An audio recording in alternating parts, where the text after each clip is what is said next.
Oh, am I not sharing my screen?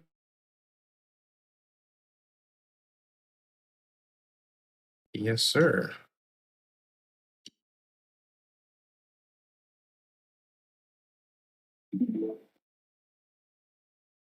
All righty. Sorry about that.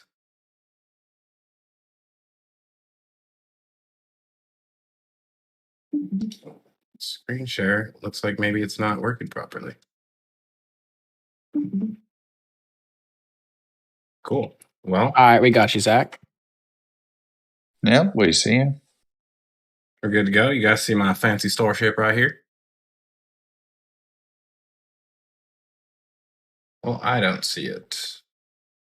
And hello, everybody who is hopping in here right now. We're doing some, on the fly testing, trying to get this screen share. Oh, there we go. Get the screen share going.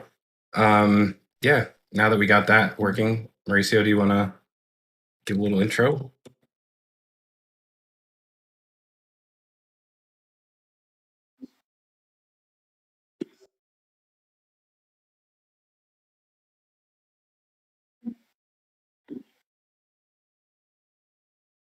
Hi, I'm Grandpa Joe. I'm an IT professional and rocket enthusiast. I've been down to Starbase several times. I've met Mauricio down there, and I've been learning about rockets and studying them since childhood. But much more recently, I've been diving much deeper with Zach. Over to you. Oh, hello, everybody. Yeah, my name is Zach Golden. I go by Golden Boy on YouTube, and CSI Starbase on Twitter. So if you guys haven't followed, make sure you do that. But yeah, I'm a mechanical engineer with a computer science background. I worked construction management, oil and gas industry, and a lot of other industries, mostly as an engineer. And I currently work in the cannabis industry as a supply chain manager. So I basically handle all of the capital equipment purchases for one of the largest cannabis companies in the United States. But yeah, that's a little bit about me. Um, like I said, this is kind of our first time doing this, so we're going on the fly a little bit. So hopefully, you guys enjoy getting to see a little bit more in depth review of the flyovers. I believe Mauricio is still going to release his video tomorrow, but if he doesn't, then luckily you guys are here because you get to see this stuff. So I don't know, Mauricio, do you want to hop in right now, or did you want to kind of?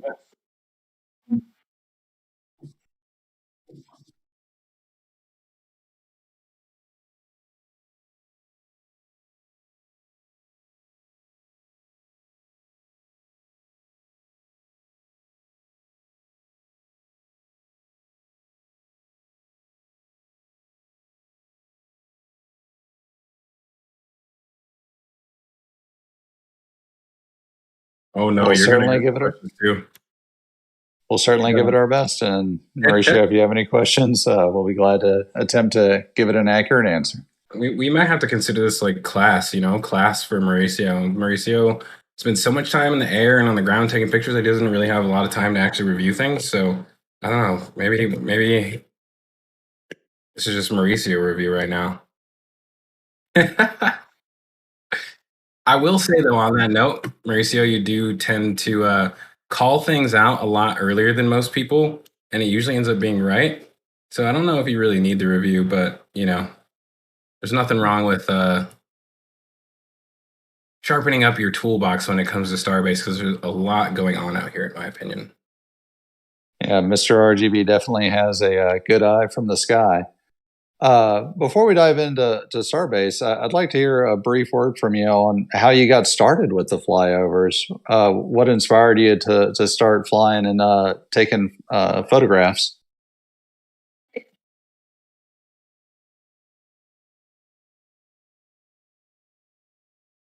You had a brief moment of outage, but you're coming in 5x5 right now.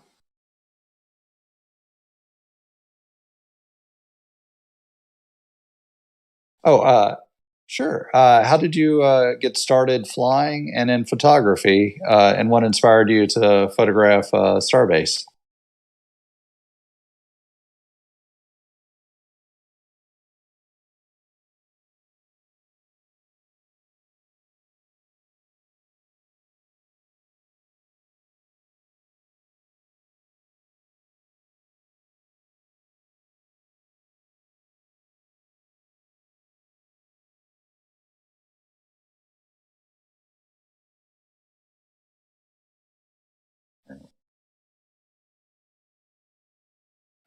I mean, Mauricio looks like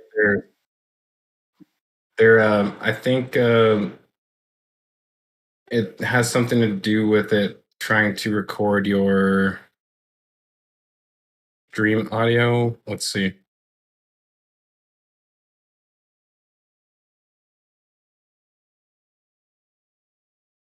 Yeah, be patient with this, guys. Let's get Felix in here, maybe.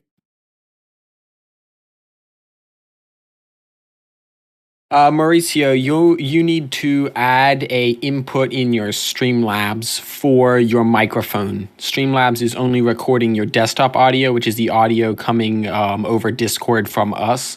If you'll just hop over to Streamlabs and enable that mic aux at the bottom right there. There you go. Can you guys hear me now? It'll take a second to reach stream, but when it does, they should hopefully be able to hear you now. All right. If you can hear Mauricio, give us a thumbs up. And Mauricio, why don't you give us one more voice check? Check. Can you guys hear me? Everybody's saying yes in the chat. So. Really? I haven't seen it yet. Well, there we go. They're coming in now. Perfect. All right. That's great. All right. We can get back to what we were doing before. All right. Everything before this didn't count. We'll start. All right. So Mauricio, the question was, how did you get started in flying and photography over Starbase? Okay, so it was plain out of luck. So back in the day in 2018, there was a lot of talk about SpaceX building a facility in Brownsville. Well, in this case, Boca Chica. And I heard about that. I took a trip out there and I just try to see what there was. I didn't know if, what the plans were or when they were about to start. All you could see was just a big pile of dirt. I'm talking about the build site here. I mean, the launch site. So, I got those photos. I'm pretty sure you guys have seen those photos. I've posted them on Twitter. And since then, things started to ramp up months later. And that's pretty much it. That's pretty much how it started. And I took a big break back in 2019 because there was a drone ban that was put into place. I guess there was too much drone activity around the sites. And I took about a 6-7 month break without doing anything, without documenting the site. And then surprisingly, or not surprisingly, but I ended up just having this idea of doing the flyover with an airplane, with a Cessna. And that was actually my wife's birthday present to me. She's like, yeah, wow. go ahead and do that. And, I didn't really think it was going to amount to anything. I just wanted to get on an airplane. Surprisingly, nobody knows this, but that was my first time on an airplane. So wow. it was kind of special, And well, shout out to your wife for taking your basic ass on an airplane for the first time. It actually worked out pretty good. Mauricio. I think it worked out pretty good. Actually. Yeah, I don't think I could have been brave enough to say, you know what, I'm going to rent an airplane and go take photographs. That was a big leap you took there, and we're all super glad you did. We love your work. Yeah, and it's been a fun ride. I've enjoyed every single flyover, and back in the day, after my first flyover, I would do them actually 2 times a month, so bi-weekly, right? And then, as you all know, my Patreon membership, skyrocketed each flyover I did, and that actually helped out to pay for the flights. So it's been I'm super appreciative of all the Patreon members and for everybody that's listening, if you want to become a patron, feel free to sign up. We'll I have a post a link there. Yeah. about that. So a lot of times when people get involved in like new ventures, they end up taking a loss for like quite a long time. Like, did you go through that same experience where you were just like taking a loss for something that you knew that like hopefully this is going to pay off at some point, but I'm taking an L right now? Well, I mean, I'm not doing it. I'm not doing it for the money, but the Patreon membership, in a sense, it makes things a lot easier on my end because I get to stay up in the air a little bit longer than usual. I get to take a little bit more time to focus on the shots that I need, and it is expensive. These flights they're really expensive, and they get even more expensive as the TFR goes up higher and higher. Every single it's been going up higher for the plane you're flying in, right? Yeah. So the message I'm hearing here is that everyone that donates to Patreon just adds to the time and the quality of the photos that we get. right, and not just that. Not exactly. It's not just about becoming a member and supporting our flights. In a sense, I'm also giving back to my Patreons by giving them early access to all these images. So, for example, these images that we're about to show today, they've actually already been released to Patreon the same day that it happened, which was on the 21st, 2 days ago. So you guys get first access view to all this new gallery, other perks as well. So thank you all. If there's any Patreons that are listening, I really appreciate your support. Yeah, and I'll just pitch in on that a little bit from a different angle. I'm one of those people. I've been a tier 5 patron for Mauricio for like the last year, I would say. Actually, since the day that he started the tier 5. And so, I don't know, I've had roughly like 140 pictures to look through every week on average for the last 9 to 12 months. I don't do math when I'm not at work, or else I'd calculate out how many pictures that is, but it's a lot. And, sometimes when you look at the video, it's really helpful, especially because Procky is extremely good at doing these labeling. And I'm actually debating with myself whether or not I'm going to have to pay him in order to steal his labeling style. But, it is what it is. That's a topic for another day. But, the viewing the pictures is a completely different experience, in my opinion, than the video. So in the video, you're kind of limited because, well, this is actually very genius. I mean, I've never told Mauricio how I feel about this, but I think it's very genius because he really only uses about like less than 5 pictures, I want to say, for his entire flyover video. But in reality, he actually takes probably close to 160, or he posts 160. I imagine he probably takes like actually close to like 500 pictures every time he goes out. And just having the ability to see things from different angles and to actually like analyze things up close on your own time instead of in a video, to me is like very valuable. And on top of all that, I personally spend a lot of time analyzing all these photos. And, my goal is to like kind of explain things that we're seeing here. And I mean, if you guys don't want to be 5 days behind every single time we do these reviews, then I don't know. It's definitely worth it, in my opinion, to be a RGB patron. Absolutely. And as someone who is not an RGB Patreon, I would like to thank all of y'all for allowing me to see these pictures that y'all have paid for. I didn't know that. If you would have put that in your interview, your resume, then we may have had a different conversation, sir. Yes, sir.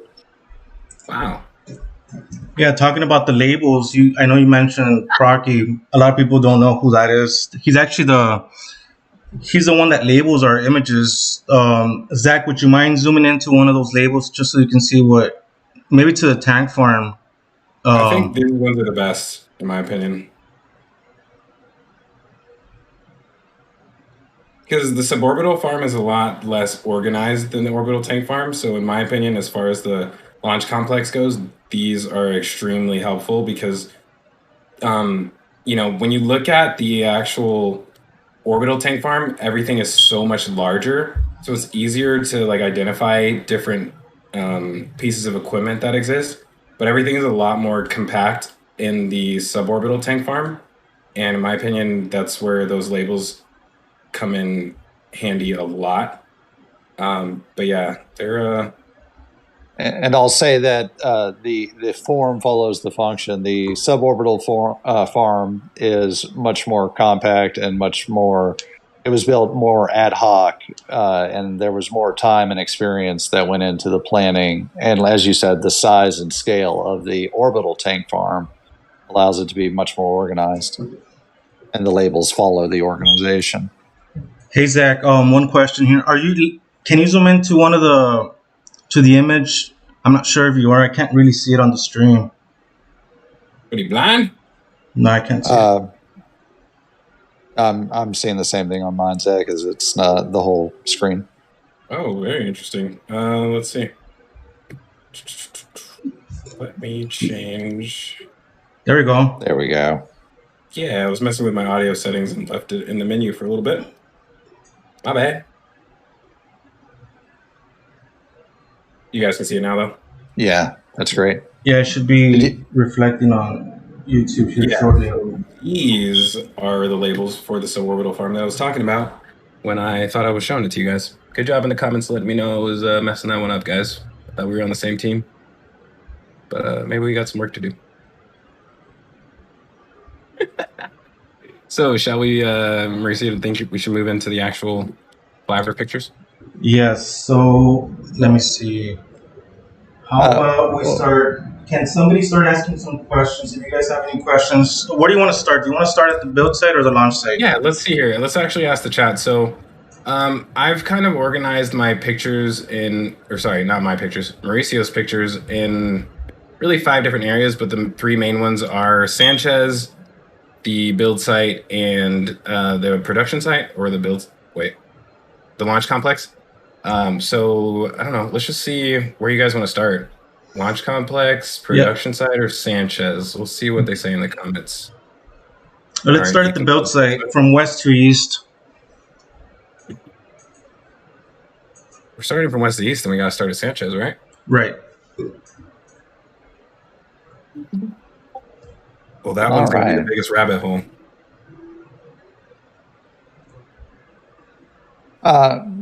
And perhaps it might also be good to give a brief overview, a 50,000 foot overview of the entire facility.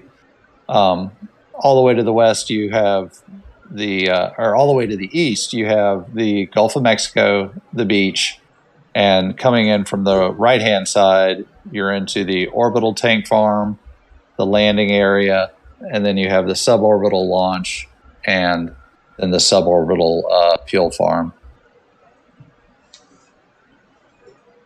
I am seeing a lot of feedback, and I think that I might be starting at Sanchez here. Right. I don't see it yet. Yep. We're seeing your amazing background. What a picture there. That is a great render. Who made that render? I'm really curious. This one is by... Oh, man. Christian somebody? Yeah. Corey Seabass 3D. So I don't have a shout out for him planned. So this is his Seabass 3D. And he actually has a ton of great stuff on his Twitter account. You know, I'm going to go ahead and say I think Twitter's underused.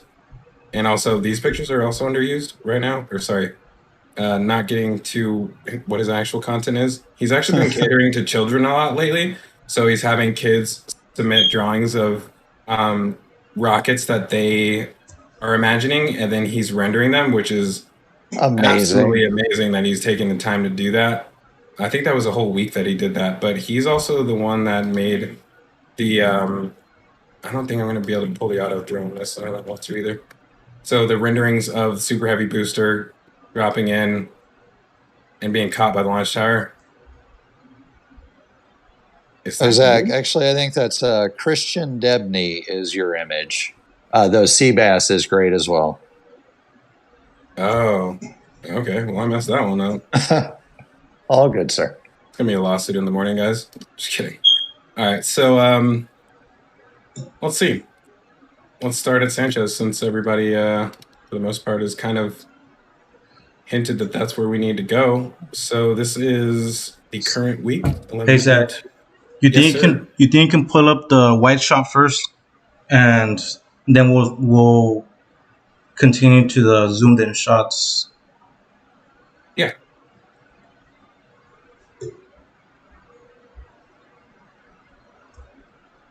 You're lucky I'm actually organized for the long distance shots right here. I thought I had. Oh, very good. Yeah, I'm actually a part-time Jedi, so I plan for these kind of things. All right. So, Okay. for anyone visiting Starbase for the first time, if you're planning a trip, and you absolutely should, the main road to get in is Highway 4, and you come in from the right hand side of Mr. Golden's picture there.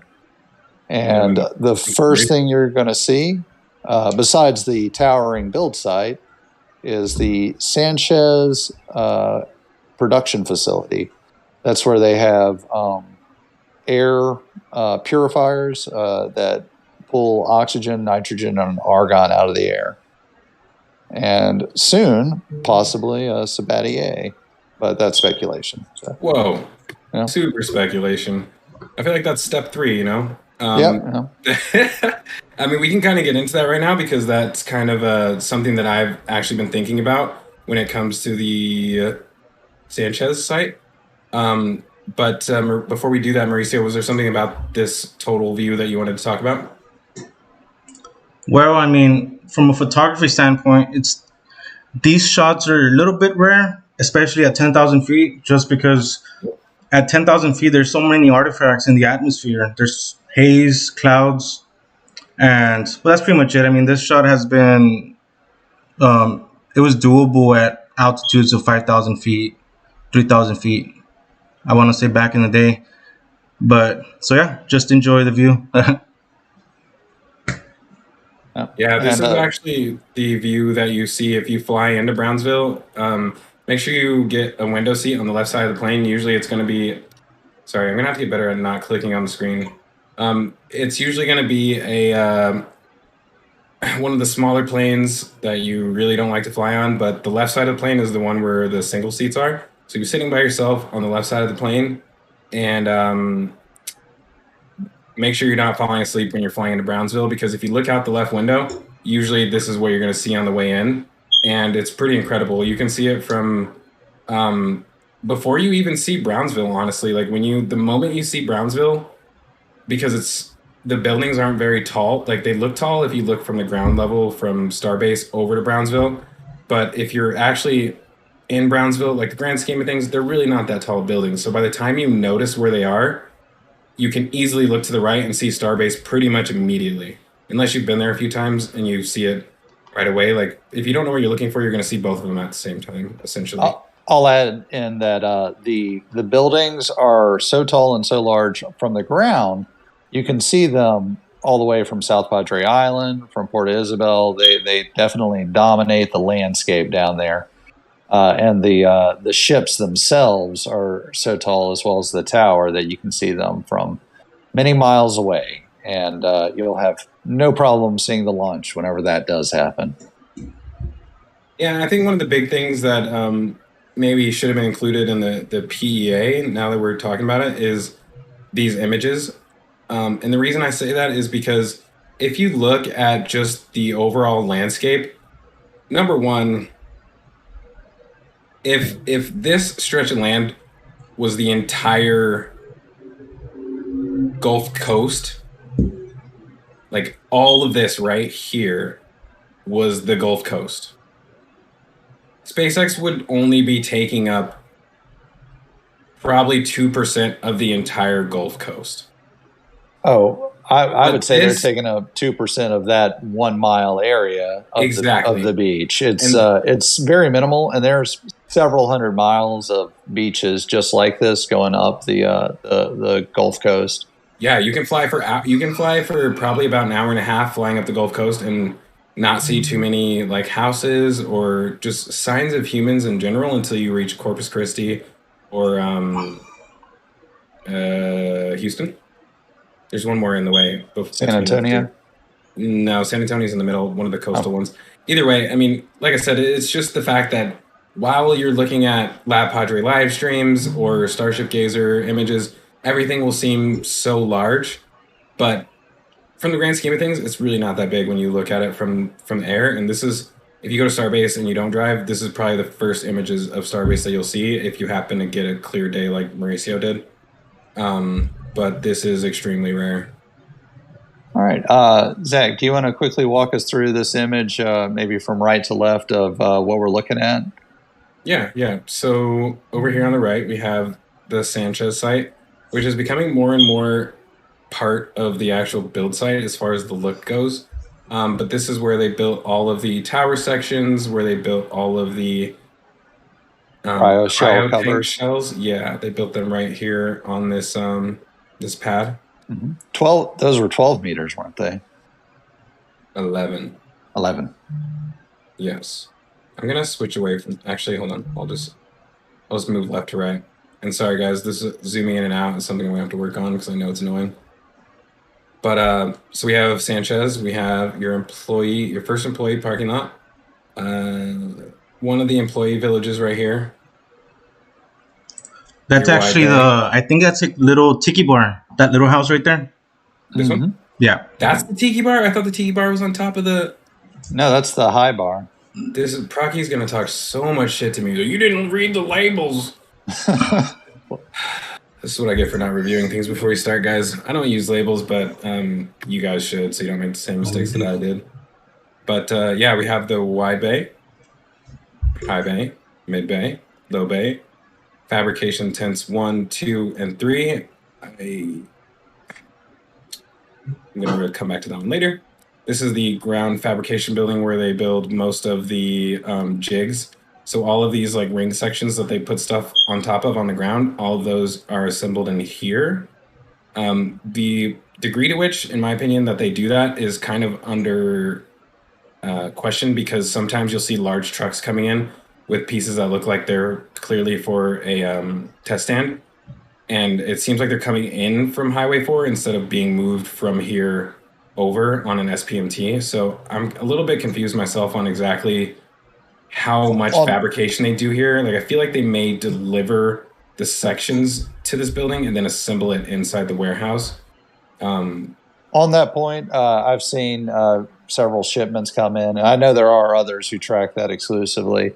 They will manufacture most of the components here, but many components are manufactured outside by themselves, by third parties, and they're shipped in. And final assembly is done here, and then testing and launch. Oh, and the triangle building right there, that goes by Iron Hinge, I believe, or the low bay. Which one? Right above your hand there. The not the high bay, not the low bay. Are you talking about this one? No, the one right below that. Sorry. The triangle-shaped garage bay. That one. This one. Yeah, where they assembled the nose cones. Man, I pointed out that one like 30 seconds ago. You blind as shit. I'm sorry. It's all good. Here we are. Low bay. Low bay. There we go. That is the first of the fabrication buildings, which everybody thought was super tall when they were building that. Probably sitting on the side of the highway filming it for days. Like, oh my God, SpaceX is building skyscrapers in Boca Chica. Nah. Really felt like it. And Mauricio, feel free to chime in. This is we've seen your pictures on Twitter of what this started as. It was, like you said, it was just a small patch of dirt, very humble origins, and it has built up very rapidly. It's really amazing. Hey, Zach, now that we're talking about this topic, can you pull up that image that I saved to that Dropbox folder that shows the before and after? Might be faster if you tell me. Or we can just continue on where we're at. You know, we can pull that up later on. This is when we need Max Q. Where's Max Q? Is he in the chat? I haven't seen him say anything in a while. I really like interacting with the chat, so sorry if we haven't been like reading your guys' replies as much as I would like to. but we'll try and do a little bit better with that. In the meantime, Mauricio, do you mind if we start on the... Yes, let's start in the Sanchez site. Alrighty. You can pull up, I don't know if you have them in order or not, but you can pull up the image. I want to say it's going to be... I don't do numbers. Do you want me to give you the file number? No, it's too much math. We're going to have to freeball this a little bit. So let's just start at the first one. This is the first picture that you took of the Sanchez site. What I did here is I actually... Okay. Sorry about that. There we go. This... Oh, look. I have too many screens, so I had it on my middle screen there. Sorry, folks. So this is the first picture that you took at Sanchez. So typically, Mauricio will do... I don't know if you're still doing this. Are you still doing circular patterns in order to reach altitude, or is that something you don't have to do in the new plane, the bigger plane? It's the same thing. Typically, the way I do it is I look at the weather to see if the clouds are going to move in on top of the build site. And if they are, if it looks like the build site's going to be covered in clouds in like 10 minutes or so, then I do the build site first, do a couple of orbits around it, and then I'll head over to the launch site. Typically, the launch site has less clouds just because it's right by the coast. There's like the weather patterns are kind of weird out there, you know? Yeah. But yes, I do orbits around each one. If the clouds move, I'll go back and reshoot some shots. So if you are trying to do this from orbit, are you going to have to use a satellite mounted on a Starship and then be able to actually change your position? Or do you think just a geostationary orbit would be satisfactory? I think you misunderstood what I meant by orbit. Oh, I figured that was the next step, is to RGB orbit, right? So if we gave you the opportunity, does anybody in the chat know how much it costs to rideshare? I think it's pretty expensive. Well, way out of my budget. You're talking about Falcon 9 prices. You're not talking about Starship prices. It's way out of my league. At $2 to $5 million divided by several hundred passengers. If the audience wants it to happen, they'll make it happen. All it takes is the right donation to put RGB orbit into space. So probably get there before any BE4s enter orbit, honestly. But continuing on. So, sorry, Mauricio, did you have one more thing you wanted to say? No, you can continue. So, I have a weird way of going about reviewing these flyovers. I tend to have like a somewhat photographic memory of where different things are. So one thing that I paid attention since day one when it came to insulating the tanks at the GSE tanks at the orbital tank farm was this pile of perlite right here.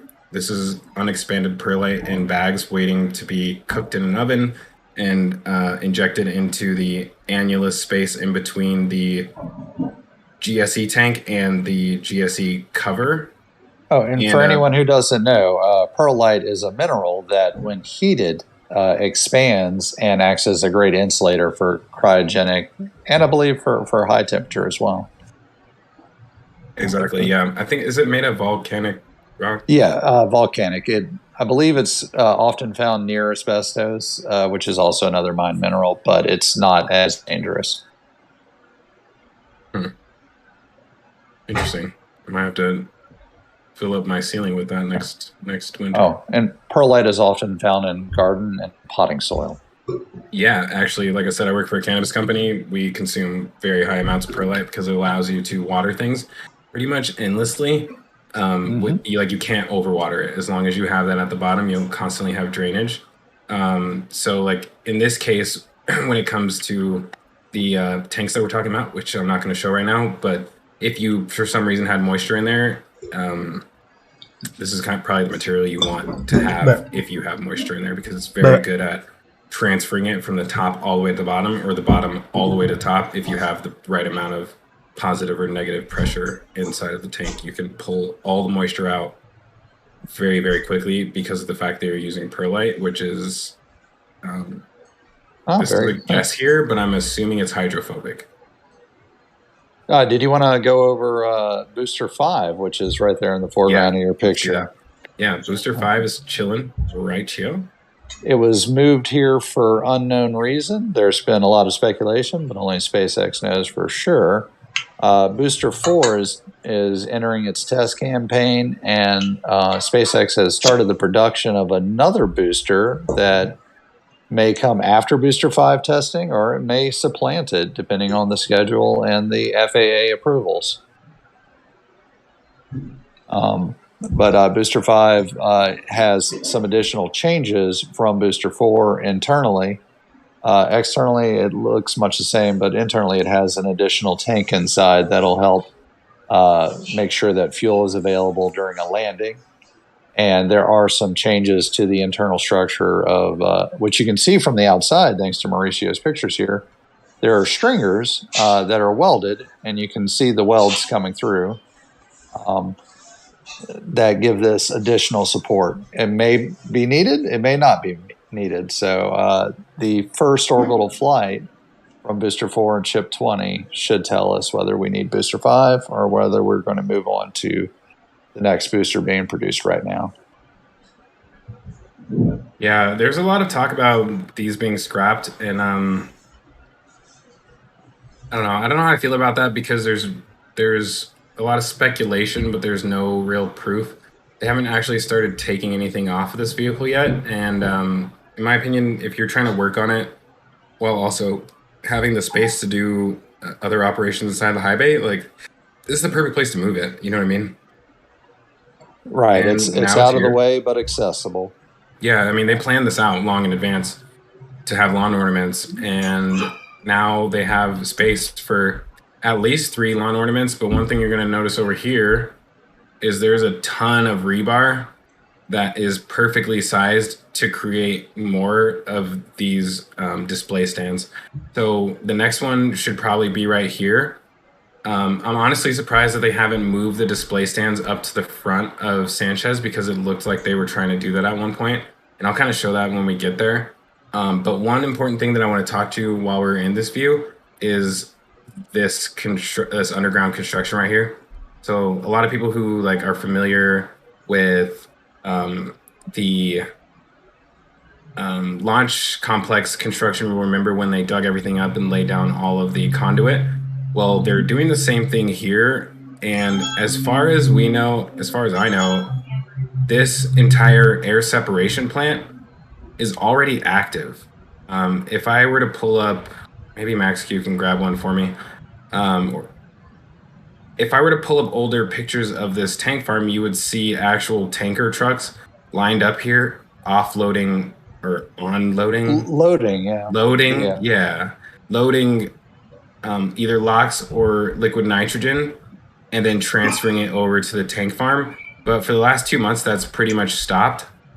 But either way, we already have seen that this facility is active. So the fact that they're adding in additional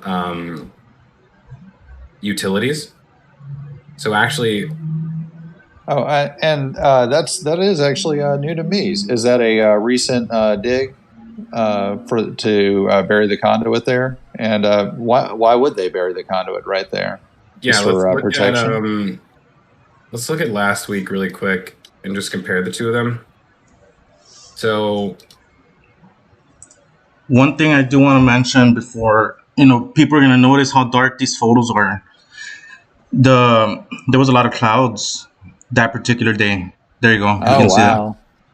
See that. Those clouds actually make me appreciate just how high up you are.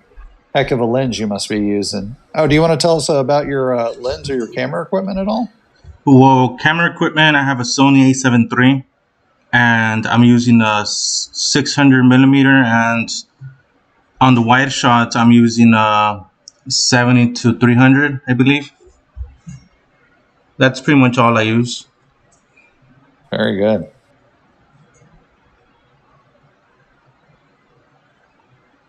Sorry, so, I'm talking to people in the chat at the same time, so Oh, thank you. Yeah, I'm trying to engage them a little bit, because sometimes they notice things that we don't, even though they're like 15 seconds behind.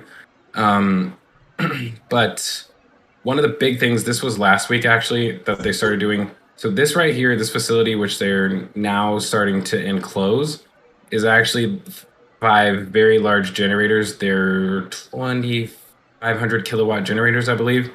So I don't do math. I think they're at 12.5 kilowatts total in this setup right here. So this is a generator, and that allows them to power the air separation plant, any other utilities that they have within the Sanchez site, and potentially, this part is speculation, they're either expanding down this way so they can move down here as far as like, well, let's take a step back. Why would they want to do that? The reason is because we know that there's 2 very large facilities that still need to exist down here that currently don't. One of them is a liquid nitrogen, sorry, a Natural gas liquefaction. LNG, yeah, LNG purification plant. And these tanks, these blue tanks, which we've seen for quite a while, are part of that LNG purification plant. So these are actually absorption columns, I think they're called. You have water cascading. It's not water, but it's a chemical cascading down on the inside, and your gas going up on the outside. And it actually, I'm probably butchering this. Dave Avery's going to hate me, but basically you're filtering out all the other particles that are within liquid natural gas until you reach pure methane, and that's what these absorption columns are for. So natural gas is, I believe, 90 to 95% methane, and then the remainder is contaminants of nitrogen, argon, or other trace elements. Correct?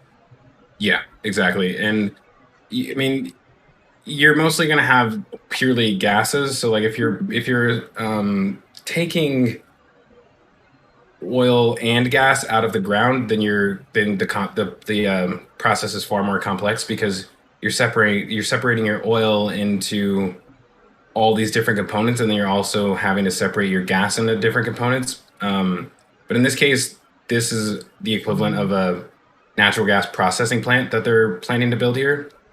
And I cannot remember the size of it, but they're also planning on a actual power plant. So for a long time, we thought that this was the power plant, but I think that the size that they mentioned that the power plant is in the PEA is roughly 7 times larger than this.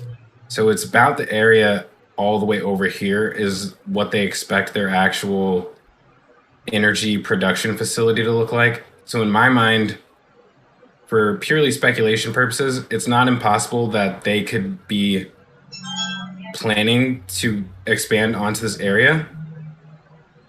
But it's logical that they would.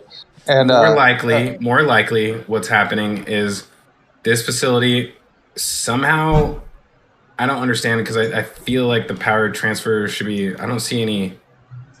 Oh, wow. Okay, sorry. Right here, I'm going to move on to another picture so we can see this. We're going to come back to this week. And while we're still here, though, Marquise asked something that you started to answer. Is there confirmation on what the horizontal methane tanks are for at the GSE? But you called them horizontal methane tanks? Yes. That's a self-fulfilling prophecy, sir. They may be for methane. They may be for something else. They're for methane. I'm not going to get super deep into it, but I'll just say that there's a lot of things that so SpaceX moves extremely fast. Everything that you see them do, and Mauricio can probably attest to this. There was a day where he flew over three days in a row during the first full stack on the launch mount, and every single day there was changes at the launch mount, at the launch complex. And he usually goes between 7 and 14 days between doing flyovers. So the amount of stuff that happens in between that time is ridiculous down here. And the rate that they're expanding is far greater than, in my opinion, than what people actually fully understand. and they're several steps ahead of where they appear to be at. So, like from my own observations, they tend to do massive projects on a quarterly basis. So, if we work our way backwards, um, fourth quarter of 2021, the big project is the wide bay. All of the money on the wide that they're going to use to build the wide bay, other than the labor hours, has already been spent. All of the structural steel, all the outer paneling, the gantry, sorry, the bridge crane, all purchased. All that money is spent. Before that was the stage 0. Mm-hmm. Hey, yeah, let's jump back into the pictures and we can continue our tour of Sanchez. You're right. I was going off topic a little bit because that's a lot of speculation, but it's actually relevant at the same time. Yeah. Let me just wrap that one up. So if you look back every quarter of the year for the last year and a half to 2 years, SpaceX has undertaken a major project every single quarter. So I think second quarter of last year, the project was this facility. Actually, I think it was third. And it really sprung up quickly. And yeah, it was second quarter, and then third quarter was the launch site. The main feature there is the air separation unit. Yes. And off to the top left, you have some video cards, I've heard. I just bought a new laptop, and that's exactly what they look like. You're right. That was pretty clever. Did somebody say that in the chat, or did you just come up with that yourself? Oh, that was mine. Hey, Zach. Very nice, sir. Thank you. All I want to say is this underground utilities work that we're seeing is signs of something very, very major that's about to happen at Sanchez. Because, like I said, the whole facility is already active. So if they're adding anything, it's additional capabilities. And there are, oh man, we looked this up earlier Transformers. today. Transformers and step down. Transformers? Sorry. Yep. Step up and step down transformers. For taking up and taking down voltages and transmitting power. These are new.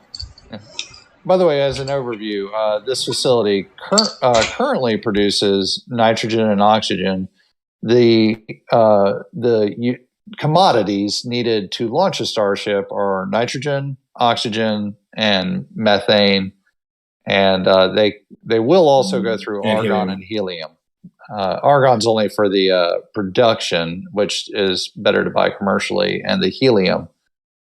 You can. Dave Avery is in the chat, and he did say that you can produce helium from the natural gas purification.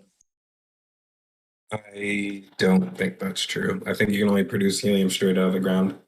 It's not. No. He was saying pulling natural gas out of the ground during the purification process. One of the byproducts is propane, ethylene, and helium. Yeah, he's definitely right. The one thing to consider here is that we're not pulling things straight out of the ground. We're actually going to be delivering tankers of liquid natural gas in order for them to offload them into a temporary storage tank. So that temporary storage tank could look something like this. Oh, there you go. Which just got delivered recently. So this brand new tank just got delivered recently. They already have the liquid nitrogen, liquid oxygen, and potentially argon storage tanks at the air separation plant. But here you have 1, 2, 3, 4 different cryo storage tanks. This could be the different components of natural gas being broken down into their individual commodities. So that would be what methane, propane. I don't think they exist in these ratios, actually. So that wouldn't make sense. No. So backing up, you mentioned that they're going to be using tankers to bring everything in.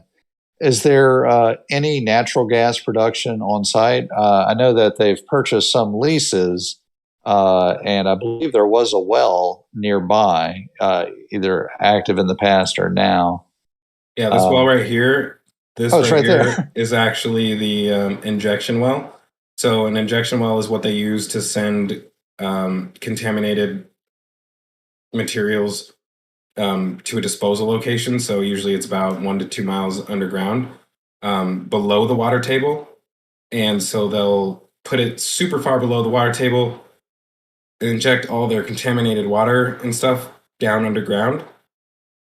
And a lot of times you'll see injection wells near actual oil and gas wells, which is this. This is the Sanchez site gas well, which is actually owned by Dallas Petroleum now. This is the gas well. This And that's is the, the injection. well. And last week, if you guys happen to have been paying attention, this is where the it's called a workover rig was placed. It looked like a drilling rig. It was right here.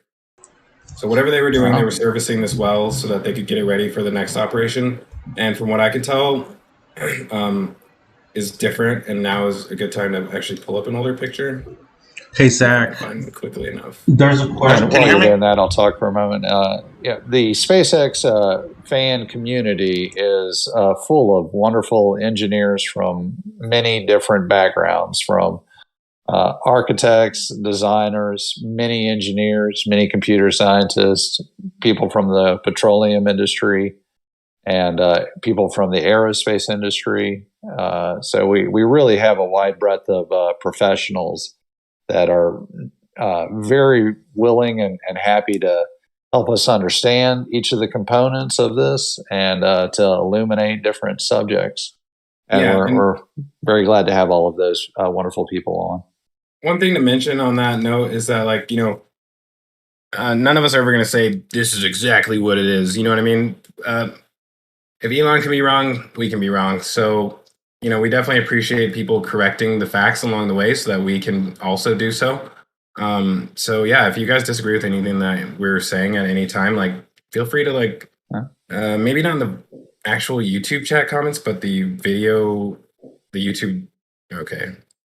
Is there two different comments? Right? There's two different. There's the live ones and the ones that you can just leave on the video. No. All right. Let's take that back. Hop on Discord. If you don't have the ability to DM us on Discord, you gotta keep your opinion to yourself. Yeah. Or all comments can be mailed directly to Zach Golden at. Yes, it would be actually csistarbase@gmail.com, and we accept all hate mail. We actually prioritize it before everything else. Absolutely. We read it every Wednesday. Yes, actually, we might start doing that on Twitter here soon. But we've been on the Sanchez site for a long time. I just want to quickly go over just the things that I've been noticing, and then we can move on. I can't tell if I'm looking at. Okay, sorry. So, like I said, this is they added this cap onto the gas well. Last week was when they were actually working on it. Oh, lovely. Oh, so this is the previous week. Okay. And this pole, yes, is in the way, but the wellhead was not there. It was mostly underground, with the top on where you install the actual wellhead. Oh, and someone in YouTube chat was asking, when will they begin producing CH4 at the site? And it looks like they're working on it, but no end in sight yet, and a long way to go. Yeah, that's a loaded question. I mean, the producing on site, like you can produce it on site, which means you're using the Sabatier process because you cannot pull it out of the ground. Or you're refining it on site. So if you're saying producing, that means Sabatier, and that's, in my opinion, several years out. But I would love to see the first quarter project be a Sabatier reactor. Yeah, eventually they will need to learn how to do Sabatier, but mostly that'll probably be more on Mars than on Earth. And no, natural gas is not normally pumped out and then stored. Drones Toronto asked, could they store the natural gas on site in caverns? And the water table is very low, and they do not have a lot of caverns there. Not something normally done. Usually, once it's extracted, it's stored in the tanks that are on the screen right there, the golden showing. Yeah, really quickly, is people hearing Mauricio and we're not hearing him? I saw that maybe. I'm not hearing Mauricio. You want to give us a mic check? Can you guys hear me? Yep. You're breaking up coming a little in bit, very weakly. Can you guys hear me now? Yes. All right. There we go. All right. So, where do you guys want to move on to next? Yeah, let's. You want to go to the build side? Yeah, I can just quickly, very, very fast touch on the stuff that I was saying. So, like I said, there's a ton of utilities being added underground right now, and one thing, like I said, they could be expanding out to the left or west, or they could be adding all this utility in order to supply the wide bay. So that's the other thing. This would be the first time I've seen them actually run utilities to the production site. If anybody else has seen that, feel free to let me know, but I personally have not. But that is, in my opinion, is a major update at Sanchez. We could spend a lot of time like zooming in on some of the cool things that are actually located on the ground, but I think we'll skip that and save it for later. You guys will have to check on Twitter for that shit. So and look, I'll just say that we've spent almost 45 minutes talking about maybe 3 or 4 pictures. There's 140, and this is you can spend a lot of time and make this your whole hobby. Many of us spend hours a day doing this, and we enjoy the heck out of it every day. So launch site or build site? I think we wanted to continue down the road, as it were. By the way, in between the Sanchez and the build site, there is Remedios Road, and I wanted to highlight there. If you're visiting Starbase, which is one of my favorite hobbies as I can, and Mauricio, we're all jealous that you're so close. As you pull in on Highway 4, you are allowed to turn off and go down Remedios Road right there. And you can take a right and go all the way up to the edge of the property line right there. Or you can continue down and drive right up to the... Actually, the property line... Hey, sorry to interrupt you, Joe. The property line... Correct me. Yeah, you can see... It's important, I guess, we don't want anybody to go and trespass. Right. So trespass. Right where that red truck is at on the end of that road. I don't know if you see it. The dark red maroon truck. Right. Can you point to it, Zach? Yes, that one. That is the property line right there. And there's a sign out there, so just make sure you're respectful and don't, Oh, wow. And let me cheer on the SpaceX security guards as well. They are very polite, professional, and they keep the area safe, and they keep you safe from wandering into the wrong areas. But, if you do visit, please do try to cooperate with all the signage. The signage is very obvious. There's one right here. I think it says, wait, it might be further up. Yeah, there's a no trespassing sign right here. I believe there's another one right here. Mm-hmm. Right. There's one in Boca. There's a few in Boca Chica Village, but all the rest of them are at the build site. There's nothing down here because there's security officers here and here. There are no trespassing signs down here, and there's nothing that says that you can't be on here. But in my opinion, there should.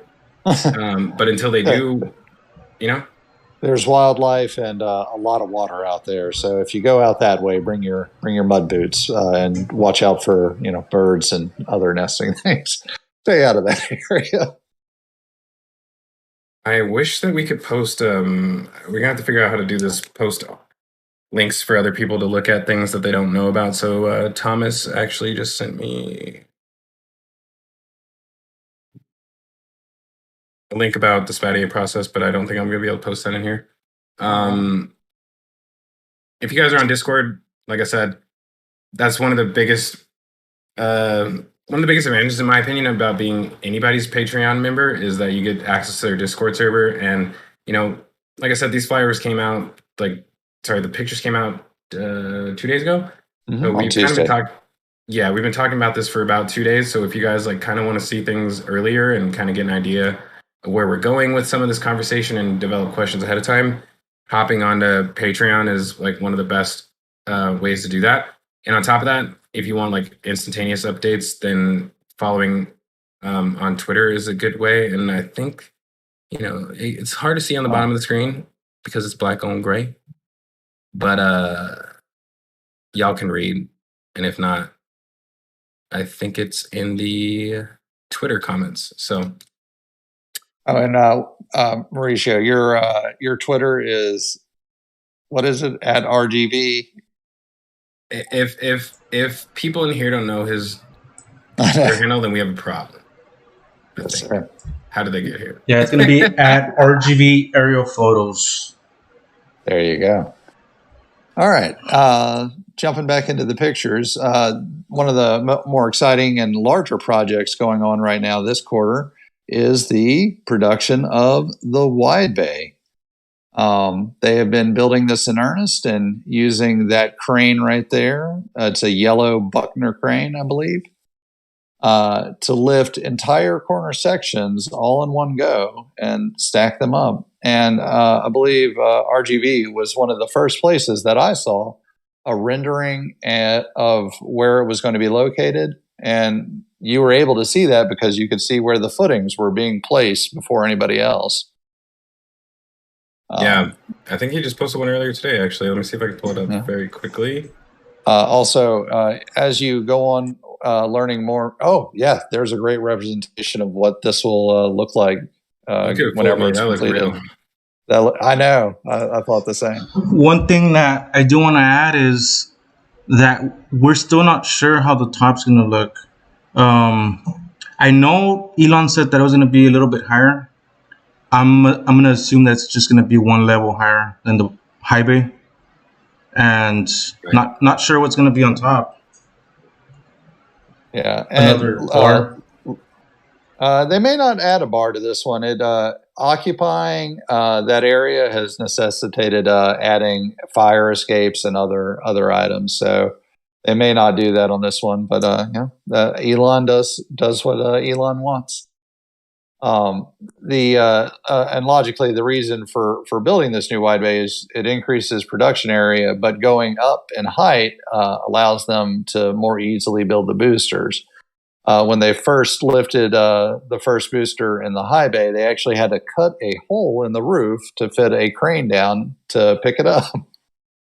And it is able to function now with the current height boosters, but going up gives them a little bit more room for comfort and moving around. You know, one thing that CSI Starbase is not afraid of is a little bit of speculation. And in my opinion, this high bay is not capable of doing what they're doing inside of it. You can actually see as I zoom in here that there's lines of recent concrete replacement. And this flyover was 3 days ago, which means that they've replaced this concrete since the time that they stacked Booster 5 and moved it out of the high bay. They have replaced this concrete for the fifth time. Yep. Side effect of carrying heavy loads is you crack, and the soil underneath that is quite silty and alluvial. It will give way. Every time they stack a booster in this high bay, you will see new concrete down here. They always replace it every single time. So in my opinion, what they want to do with the high bay is fully stacked starships. So you do all your tank production in the mid bay, you do all your nose cone production in the low bay, you do your final stacks of the starship inside the high bay, and you exclusively do boosters inside of the wide bay. Absolutely. And in my opinion, that's what the... Have we seen... Potatoing. Am I potatoing? Hold on. No, you're sounding great to me. Looking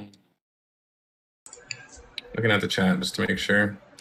Can you guys let us know in the chat to see if there's any issues with the audio? Pausing for a moment. So Top Secret says the wide bay would be the perfect means of transferring construction of the vehicles from the high bay. If the high bay then is used for payload processing, the ships can be moved there before launch. You're probably not going to see payload integration inside the high bay, in my opinion. I feel like that should probably happen inside of... Sorry, not in the wide bay. If anything, maybe the high bay, but they would have to add additional structures into the interior in order to slide things in and out of the nose cone. And their infrastructure currently doesn't exist. Like I feel like they're going to have an entire vehicle payload integration building, and they just currently don't have that. With their current schedule of with planning to launch Starlink, even possibly by the end of 2022, as stated by Elon Musk, then they will do payload integrations either in the existing high bay or possibly in the wide bay. The Starship final construction will be happening most, like you said, most likely in the high bay, and they may have to rig a method of adding structures to allow them to load to do payloads into the starships in the high bay. Right. I mean, there's a lot of options that they can do inside of here. Have they done concrete reinforcement to handle the additional loads that's going to be constantly going over there, over that Into section here? of concrete? Yeah. There's tons of reinforcements. One reinforcement that you can, like a temporary reinforcement you can see actually. The one thing that you look at right here is that this crossbeam right here is the same color as the rest of the structure, whereas this one is not. So these are temporary braces right here. These are permanent ones. So there will be more room in the front, or sorry, in the back of the high bay than there is in the front, which means the actual vehicle itself will probably be in the back. And they'll most likely slide things through this way in order to, they'll bring them in through like this, and then slide them in to the left or the right, and the bridge crane to come and pick them up. And then you'll have all the space, potentially even walkways going up around the booster all the way up to the top. I would not be surprised if we see walkways going up the entire inside surface, or sorry, the inner walls of the building, which would be a great reason why they have these temporary supports here. Yeah, and also if you think about timing, they'll be done with the construction of the wide bay right about the time they need to use it. I'd also like to mention YouTube user Jim B asked a great question. Where is the disintegration building? And sir, that is located down at the launch site. We'll get to that soon. Disintegration building is actually not a building at all. It's a button, and they used it on SN11, I think, maybe. But we can we all think use a speculation. Pros. Yeah. Now there has been some disassembly of other starships, such as Mark I. They had a whole project plan where they took out the insides and slowly disassembled it using angle grinders. By the way, I'd like to mention that all of Starship is built using a lot of off-the-shelf parts of rolled stainless steel that you can use, common welding techniques. And it is a very affordable means of production. It's a very large amount of production, and stainless steel does have a cost, but the skill set and the materials themselves are relatively cheap compared to carbon composites, which is what allowed them to start building in a dirt patch in South Texas, and now they're improving the quality by building all this wind shielding and weatherproofing. Right. One thing I want to point out in this picture really quick, SpaceX has drastically increased their capacity for people to dump their responsibilities off somewhere else. These are septic tanks, so they're increasing their septic tank capacity.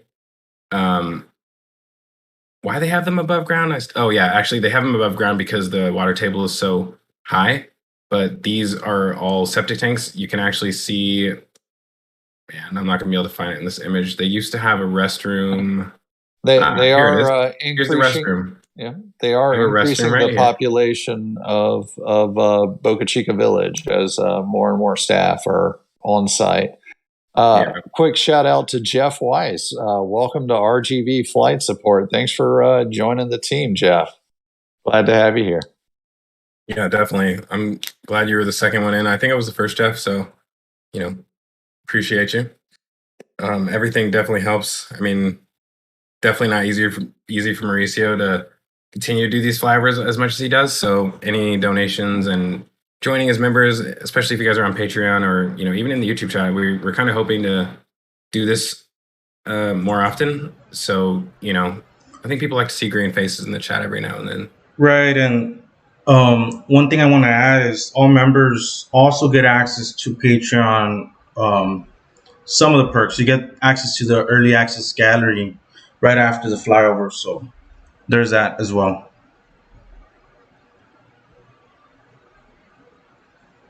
Wow. Rohan just asked what SN11 is, and I feel like explaining it to him, but I just can't do it with any of your current. Oh yeah, I can. Here we go. Well, quickly, verbally, we'll go through that. It's serial number 11 was a starship that launched in the fog early in the morning, and it did not fare very well. Anybody have a date when it happened? And I can quickly gather this picture. I'll wait for the chat to throw me a date. I don't remember when it happened. I think it was actually about the same time that they transported the launch mount. While we're waiting for the dates to come in, a couple of new welcomes. Stumpy001, welcome to RGV flight support. Astro Joe, so some names we know, some good friends from other communities. Welcome. And some bum named Joe Skaggs just joined as well. Who's that? That's me. Oh, my bad. Sorry about that. No thank you, Thomas, for giving me the date that this happened. Dave Avery, thanks for joining too, sir. Glad to have you on board. I'm not gonna lie, I forgot what we were looking for. See, you even convinced me. I'm joining too. Let's see. SN11. Yep. Here we go. So I feel like this doesn't feel like SN11 because there's no debris anywhere. This isn't SN11. This is March 20. Oh, he said March 30th. Shit. Sorry, guys. So one of the fun things whenever visiting after SN11, there were bits and pieces strewn through the wetlands for for many months, and it was too wet to go drag them out. They actually sent in a crew of men to pick it up and carry it out. And I captured that on video while we were down there. Every day is exciting down at SpaceX. It really is. You know, looking at this picture again, I realized that I wasted a lot of my time when I went down there with Starship Gazer looking for debris because we were in this area mostly. And I think I actually see the piece of debris that he mentioned to me, which is most likely gone now since 4 pieces of debris in this area. I really should have been in a different spot, but this is what it looks like when something explodes in the air. It becomes tiny particles spread out over a very large area. And I don't care what you say, I'm not really worried about retaliation on speculation. This thing blew up in the air, and a vehicle does not do that by itself. So you're just gonna have to deal with that in your own time. Real quick, let me welcome Philakid and Paul A. Thanks for joining RTV Flight Support. Yes, and this is Mauricio, or otherwise known as RGV. I want to let you guys know, all the members, I just uploaded a Dropbox link to all the members, so you can go ahead and open up that folder and you can review the photos on your end. Thank you. Very nice. We appreciate that, sir. Yeah, definitely. And we definitely appreciate everybody who gives this stream a like and kind of lets us know what actually feel free to leave stuff in the comments to let us know what you guys want to improve on, or if you want to see this more often, or any constructive or negative criticism is equally welcome. But yeah, I think maybe we should move on from the build site. I feel like most of the exciting stuff happens like in this area. The only other place that, if people are new to being an RGV patron, that I would tell them to suggest for them to focus on is, let's get a different angle of it, this part of the build site. So this is where SpaceX stores all of their temporary, anything that's pretty major that needs to go somewhere is usually going to be stored here first. Wow. Just noticed some stuff that I didn't notice before. One big thing right here is I believe, thermal. That's a 30. That's a 20 center. I'm sorry, 13 center engines right there. This is the thermal shield, right? Could be. Let's see if we can find another angle of it. By the way, the booster design is currently 29 engines with 9 center, 1 dead center, and 8 in a ring around it. The future design is 3 center engines, 10 engines in the middle, and then 20 on the outside. You can change up the center, which is what's rigged up right there or jigged up. But the 20 outside engines need to remain in their current position so they can get mated to the launch table. Yeah, this kind of looks like to me that they may potentially, I don't know which side of the vehicle this is. If this is bottom up, then these are just manifolds to mount each individual pipe onto. But if these are top down, then these could actually be extending the mounting locations of the Raptors further down so that the internals are a little bit more protected. But looking at it again, I don't think that's what's happening. I think these are... And I'll throw in one quick shameless plug, at Grandpa Joe 42 at Twitter. I've mocked up what a 33 engine Starship will look like. No self-promotion here, sir. Actually, I'm looking for it right now. Thank you, sir. Let's see. GPJ. So as you watch each week at Starbase, you'll see equipment moving around, new projects coming in, and they are always moving. The updates just never stop from where the rings are. And just this week, they moved Starship 21 into the mid bay. They moved it out of the mid bay. They moved it to the high bay briefly. It took it off of a stand, and currently it is sitting, well, it could have moved since the last time I looked, which was earlier today. Wow. I just noticed that you post a picture inside of what I think is the Max Q nose cone. You posted a video of inside the Max Q nose cone today. Yes, sir. Am I wrong? No, that's it. Is that the vehicle? Oh, is that the Max Q? No, that we believe that one might have been SN10 before it launched. It does look like a cool vehicle. I'm going to retweet this right now if you guys want to see it. It's a RGB very can retweet cool, it as well too. Yeah, it's a very cool video. I'll show it. I don't believe SpaceX wanted it out there, but it's been out for a minute. Risque. Yeah. This is the inside of a Starship, a very rare view. This guy was freaking out and moving his camera around way too fast. That's all I know. Yeah. You'll see COPVs, which is a compression overwrapped pressure vessel. It's where you hold high pressure gas. Those are the black tanks on the side. And up at the top, you have the liquid oxygen header tank. While a Starship is coming in, it has to be able to reliably get fuel instantly. And that little ball right up there holds, it's always full of pure oxygen. And the tube going down goes straight to the engines to start them up. Am I seeing 1, 2, 3, 4, 5, 6, 7, 8, 9, 10, 11, 12 COPVs up there? Oh, yes, you are, sir. They are. Wow. They are trying to keep it weighted. Tomaseo. I need Thomas to tell us whether or not, or Mauser. They're who I usually go to for Starship related things. Is this new? Because that is pretty major in my opinion. That's been out for a while. And Mark 1 had a similar design so I will say that one of the problems of the design of Starship is it's so heavily weighted in the rear.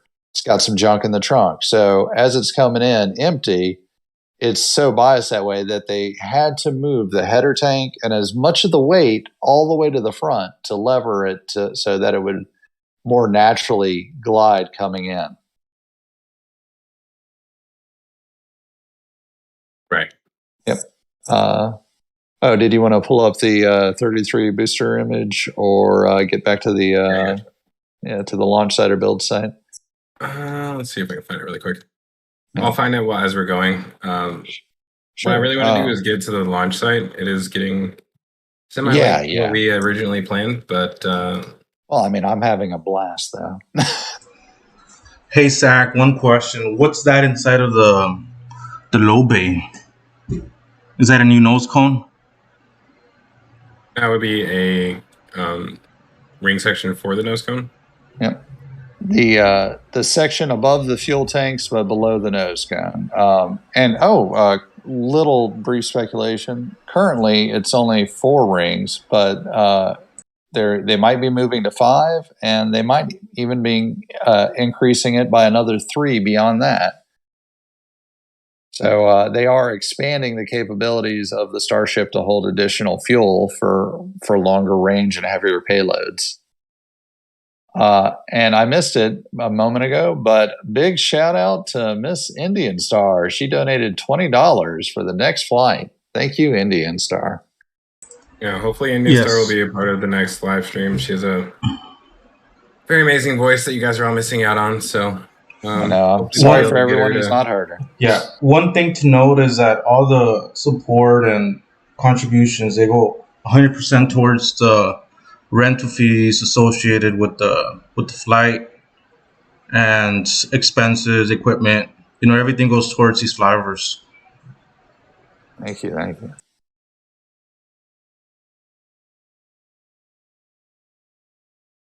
think we're gonna have to not. Yeah, you want to jump to the? Do you want to jump to the launch site? Yes, preferably. But before we do that, this is Booster 7's aft dome. I think Booster 8 or 7. Is this the 29 engine design, or is it the 33? No more 29.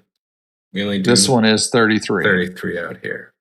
Oh, and is the mounting the same for the Raptor 1 and the Raptor 2? Are they interchangeable at the mount points? Hold on, let's take a step back really quick because I just realized we're getting a lot of questions that we don't have a question bot set up yet, so we are relying on the wonderful Miss Indian Star to give us the questions, but we're also talking way too much to pay attention to them. So let's take a step back. The observationist said, "What about the rumor that the wide bay will include a tall robotic welding jig to robotically weld boosters and ships from top to bottom?" I don't know, man. I don't know if that's where we're at yet. I feel like that's a step that you take when you know that a process isn't going to change. So one process that maybe won't change so much that currently exists at Starbase is the installation of the TPS tiles. So those TPS tiles are going to have to go in basically the same locations on every single Starship, and that's probably not going to change. So they can afford to install robots and go through the process of setting up the control systems to program in the locations that those robotic welding machines need to pinpoint target every single time. But if that program is changing all the time, which basically everything except for TPS tiles is changing, TPS tiles and the outer 20 engines, this ring right here, plus the TPS tile layouts is one of the few things that doesn't change on the regular. I just don't think you're going to see any changes to those, and therefore, the robotic welding jig. I don't know. I just don't see that happening because they're not at that final position, that final assembly rate yet. You know what I mean? Like they got to have you enter mass production before you start doing things like that. I just. Sometimes they'll attempt to automate before they know their final design, but as Elon said in his interview, it's best to get the design right and then attempt to automate it. Or at the same time, they've been showing signs of automation already, so it's kind of a toss-up as far as whether or not we should assume that they're going to wait to automate. Like they've definitely, every week they have new robotic welders show up every week. Hey, Zach, one thing I want to add is don't be afraid to show any of the ground photos just for brief moments, so we can get back to the aerials in case you want to look at something a little bit more close up, I don't have the ground photos from the most recent one because I wasn't prepared for that. Real quick question for you, Mauricio, from Chris. Will there be a point where you can no longer fly so close to Starbase? Do you have signals announcements that you look out for? Well, we always keep an eye out for all the updated TFRs. Typically, there's always a new TFR coming out at the end of the month.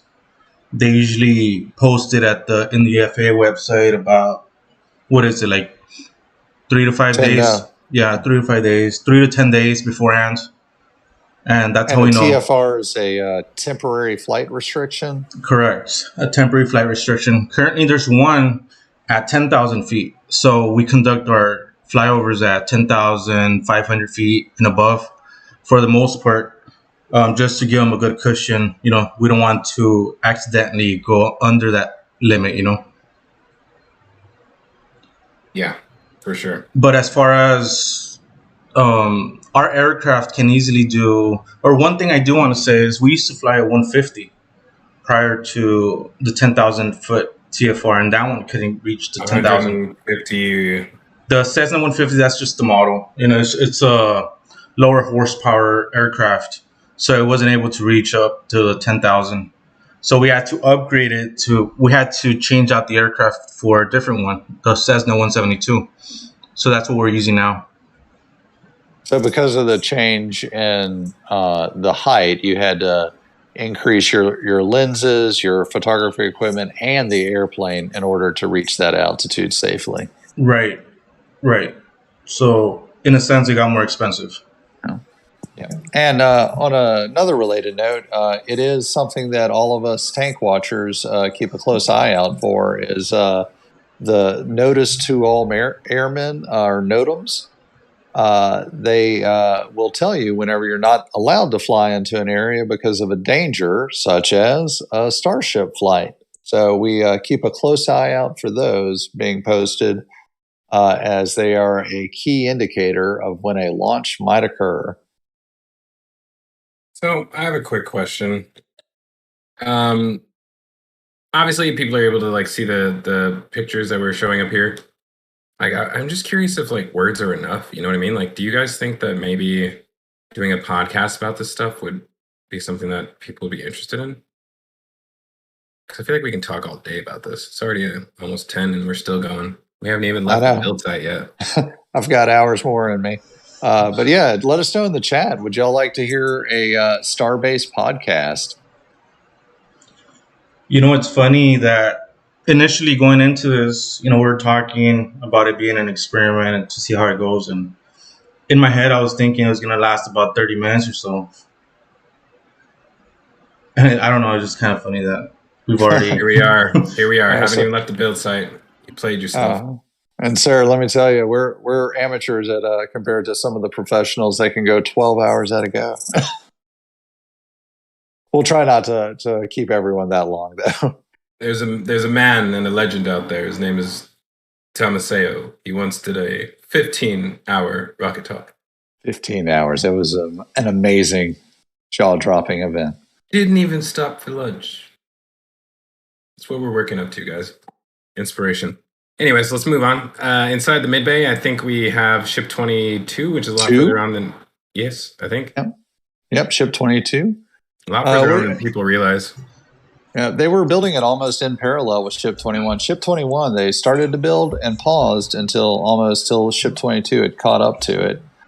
Now, I know they had recently moved 21 out. Is it back in? Or this was taken Tuesday. So since this picture, I believe to the left, the bottom half of Ship 21 has been moved out and taken out of the mid-bay. It was moved to the high bay and then taken back out. So It is on the go. Yeah, you can tell they had the SPMTs sitting here waiting. SPMT, self-propelled motorized transport? Yeah, what they do is you have a spotter underneath this blanket, and he looks up underneath the blanket to figure out where Mauricio is in the sky. And once he makes his return flight back to the airport is when they uncover everything that they're hiding and continue operations. So this is the actual spy platform right here. And yeah, these guys are all walking around nonchalant like nothing's happening. But as soon as Mauricio dips into the clouds, it gets going. Oh, wow. I just noticed they have parking spots for rings now. Every one of them. Hey, Zach, it's funny that you mentioned that. But it's been quite a few flyovers that I go out there and clear skies, once they get there, the cloud coverage, there's like a blanket of clouds that move into the side. It's kind of strange. It's like SpaceX did something to the weather. But nah, I'm just joking. But yeah, it has happened a couple of times. Conspiracy theories. I thought you didn't like that kind of stuff. I think that it may be even simpler than that. It's just like,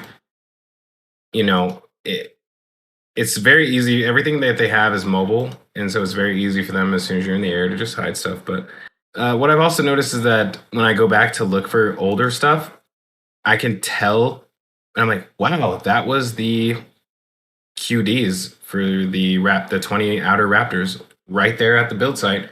And they had them covered up with like some wimpy tarp so that you wouldn't see them. But if you actually know what you're looking for and you go back, you're like, wow, there they are right there.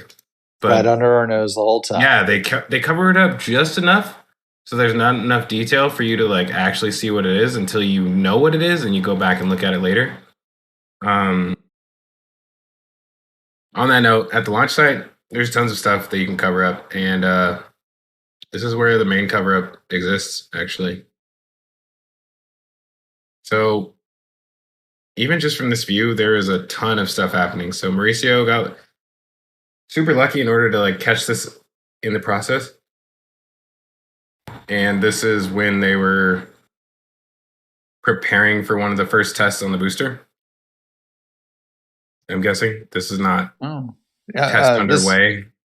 This is actually the first time I've seen this picture. So this is the ground venting. Is what does that signify? They're releasing. I will tell you my speculation. What ground venting means? They're probably filling up these compressed gas tanks on the roof.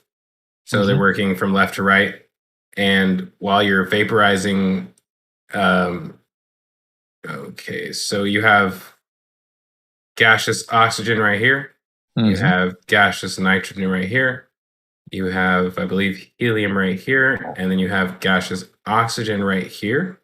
So if you're vaporizing oxygen, you're going to be building up a ton of pressure, and you may have to release some of it. So the process of filling these up with gaseous oxygen could be potentially one of the first things that we see during the startup process, because number one, the reason that you're doing this is because, first of all, you have to pressurize the entire booster. So this is the common dome of the booster. This is the LOX tank. This is the methane tank. When they put the booster onto the launch mount, the very first thing they do is attach this quick disconnect. And the reason they do that immediately is because they want to let go of the booster with the crane. And in order to let go of the booster with the crane, you have to make sure that these tanks are fully pressurized. And when they're pressurized, they'll look super smooth like this. And when they're not pressurized, you will be confused. Yeah, it's just like a soda can. As you add pressure, it strengthens the walls and allows it to support itself. Without that pressure, it could collapse. The old Atlas rockets, the first generation, were built out of much thinner stainless steel, and they were called balloon rockets. And if they weren't pressurized, they would collapse, and that happened several times. Exactly. One of the things really quick, though, just to explain this one process.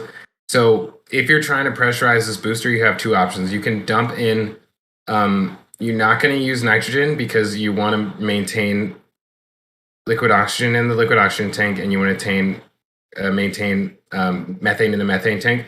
So when you put the booster on top of the launch mount, you first pressurize both tanks with nitrogen because that's the most immediately available in the tank farm and also the safest. But when you start loading propellants onto the booster, the very first thing you're going to do is cycle out all of the nitrogen gas from both of these tanks. So one of the first purges that you're going to see on the booster is them pushing out all of the nitrogen gas that they're using in order to maintain the tank pressure and therefore their structural stability. They'll push out all the nitrogen gas from the LOX tank, replace it with LOX gas, push out all the nitrogen gas from the methane tank, replace it with nitrogen gas, which comes from right here on the rooftop.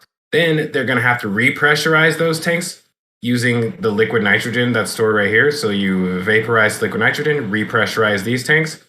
You vaporize more liquid oxygen, repressurize those tanks because you need them pressurized when you start up the Raptor engines. But initially, in order to pressurize the vehicle, you have two options. You either dump liquid oxygen and liquid methane into those tanks and wait for them to boil off and build up pressure, or you build up the pressure inside these tanks and inject them into here so that immediately you're at your operating pressure, and then you just start to transfer liquids in after that point. All right. Let me stop you there for a moment. That was a very complicated set of actions that you and I are very familiar with. No. I just went in right there. Yeah, no, you did a great quick summary. By the way, just quickly, in the fuel farm off to the right, those tanks are full of liquid oxygen. It's proposed that they will eventually be full of liquid methane, and they have liquid nitrogen. Now, real basic physics here. As a gas expands, it drops in temperature. So one of the tricks of physics that SpaceX is using is as they're pumping liquid oxygen and methane through for an actual launch, they're expanding liquid nitrogen over it to reduce the temperature. And this is how many just home refrigerators work with Freon. So as this is happening here at the fuel facility, you'll see clouds being released of nitrogen, and that's one of the key indicators that they're preparing to load propellant. And also, a good picture you've brought up here, there are 2 new tanks that have been brought in, and we believe that they have been plumbed to hold cryogenic methane. These are produced offsite by a certified builder, so they can be used immediately for methane while they're it's speculated that they're preparing to authorize the use of the ones that they've constructed to hold methane as well. So one thing I told myself I wasn't going to touch on, but I will, is some of the issues with the tank farm. So as far as state regulations go, if you're storing hydrocarbons in a liquid state, then the container that you're storing those hydrocarbons in, and methane, gas, diesel, anything that is a byproduct of oil is considered a hydrocarbon. So if you're storing hydrocarbons at cryogenic state, which means they're highly compressed, super cold, and highly reactive, and also highly sensitive to temperature changes, if you're doing that stuff, you have to properly protect them. And one of the things that's required when you're trying to properly protect these things, holy shit, is... I know, such great pictures, right? No, I just noticed a heat exchanger down here. Yeah. Is a 6-foot tall fence. So you're not trying to contain the volume of these tanks when you build this wall around it. Yes, that is a portion of it, containing the volume. If these tanks all rupture at the same time, you want to contain it. But if that happens, you're at a loss. If these tanks rupture, you're going to have liquid oxygen also rupturing. This whole facility is gone.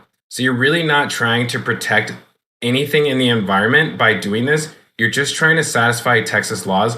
And Texas laws require 6-foot walls around any tank that is storing or transferring liquid hydrocarbons. So the tank has to be the wall has to be a minimum of 4.5 feet away from the wall of the tank. And every electrical connection that is used to actuate this tank farm also has to be more than 4.5 feet away. And that is physically impossible in between these 2 tanks. You can see right here that they have a rail that contains all of the electrical lines. There is roughly 1.5 meters of space, or aka 4.5 feet of space in between these 2 tanks. So the electrical lines would have to be inside of the other tank in order to satisfy the demands that are required in order for them to store methane in these tanks. That being said, the wall for these tanks also has to be inside of this tank in order for them to properly secure this area for Texas regulations. Yes, Unless sir. they get a pass on these 2 tanks, they will never put methane in them. Never. If they never put methane in them, then they're going to have to convert them over to something that they can store, which is probably 1, 2, 3, 4 LOX, 1, 2, 3, 4 liquid nitrogen, 1, 2, 3 liquid nitrogen, and then you're going to have to expand the amount of TH4 tanks that you're having, because these 2 are not enough. If these two are also CH4 storage tanks, then you may have enough to fully fuel a booster and Starship. But if they're not, if these are dedicated to the recovery process, then you're going to have more storage tanks before you can launch a fully fueled booster and Starship. Period. And the large commodity tanks, how much? What volume do they hold? The liquid nitrogen tanks hold roughly 200,000. Oh man, Dave's gonna assassinate me. I think it's 386,000 gallons of 386,000 gallons of cryogenic. And each truck brings in 4,000 gallons per load, minus losses to heat. I said that earlier today, and I was wrong. The liquid oxygen tanks bring in 5,387 gallons of fuel per liquid oxygen tank, and the liquid nitrogen tankers hold roughly 8,237 gallons, I think. 8,237 gallons, I think. And the reason is because it's less dense, I think. Hey, real quick, big thanks to Jeff Wise, who just donated $20. Says, thanks for all the cool pics, RGB. And thank you, Jeff. And thank you, everybody who's been donating tonight. We really appreciate that. Helps keep Mauricio flying. Stephanie asked a very good question. Is there a wall around the suborbital tanks? And no. There is not a wall around the methane tanks over here. There is not a wall around those. And I don't know why, to tell you the truth. I don't understand that. I feel like they should be in violation over here. The one thing that I was trying to do was get access to the Texas Railroad Commission, the full document, in order to figure out whether or not it was a volume-related restriction. Because most likely, once you're storing above a certain volume, you're going to have different restrictions, but I don't have access to that yet, so I can only provide speculation. And my speculation is that this is below the volume that is required in order... Sorry. This storage system is below the volume where you have to meet those other standards that the orbital tank farm is falling short on. And it's major. They're making moves, though. They're not... But the moves are in the direction of never using these tanks for methane. I would not be surprised if these become locks and all of these are liquid nitrogen. Like I said, right now, like, look at this. This is why I say this. This berm is complete. It is the same height all around. And they have a lot of excess dirt over here. A lot. By the way, Stephanie Ball says 462,000 U.S. liquid gallons. That sounds like a nitrogen tank. Could be. She may be calculating the 11-meter diameter, which for the water tank would hold true. The others have interior volumes of 9 meters, and then they have an 11-meter with a 1-meter buffer of perlite. By the way, while we were down there, they were expanding the perlite and injecting it down into the all the tanks there. All right, I think we're all caught up on questions. If y'all have any other questions, please post them in chat. And if you tag at Joseph Skagg, I'll be sure to see them as you post them. Well, while we're waiting for their questions, here's a few more things for you guys. So, number one, this tank farm, this right here is the liquid methane filling line. And originally, the methane filling lines went along this wall right here, but they completely deleted them and supposedly moved them over here. And that ideally should be for the purpose of satisfying the other regulation, which requires every hydrocarbon offloading facility or offloading pipeline to be separated away from everything else. In other words, if a tanker comes and backs into here and hits this line, this entire system is gone. If it sparks, it's over. Unless they have a spark arrestor to a flame arrestor to stop that propagation back through these tanks, it's a wrap. So, and I'm not seeing that there. You cannot stop a trucker from backing into any of these pipes. You can't do it. So, while that's okay for liquid oxygen, and liquid nitrogen, it is not okay for something that has a 600 to 1 expansion ratio, which means if you take the tops off these tanks and expose them to atmosphere, they're going to expand to 600 times the volume that you're seeing right here, right now. So what would that look like in a starship if you fully expanded all the gas in a starship? Well, glad you asked. So if the booster, actually did this calculation the other day, if you took out the methane tank of this booster and filled the entire booster up with liquid oxygen, and then decided, okay, we don't want to have to like compress it down to those temperatures. We want to store it at atmospheric pressure. If you stretched the booster in order to hold all the liquid oxygen that it contains as a gas at 1 atmosphere pressure, this booster would be 37 miles tall. That's higher than Jeff Bezos has even flown, isn't it? I don't even know if Jeff Bezos knows that the Kármán line exists, but I think this gets him about 2/3 of the way there.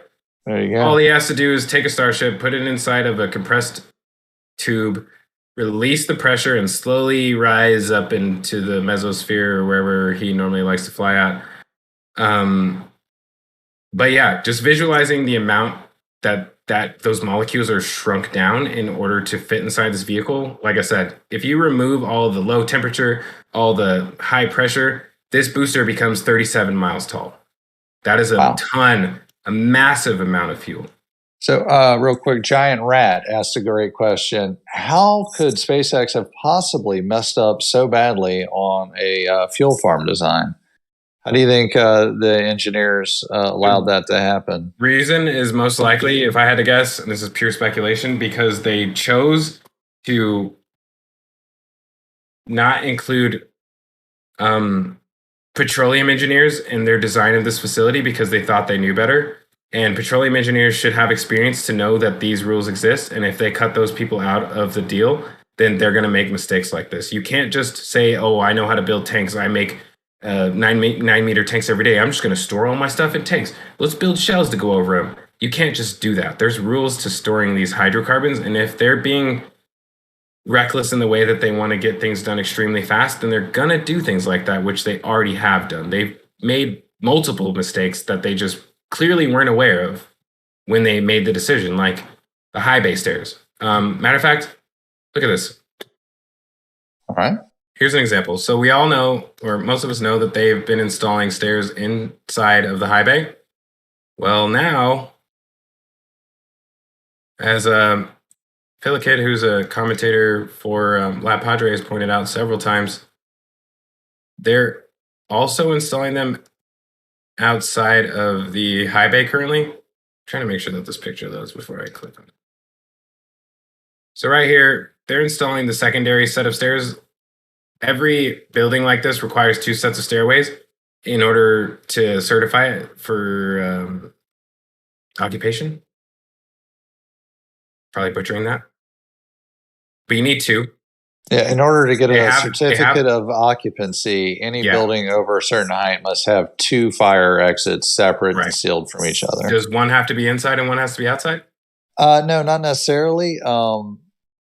No, they do. And Philakid is a great architect who knows many of these answers, but it does vary state to state.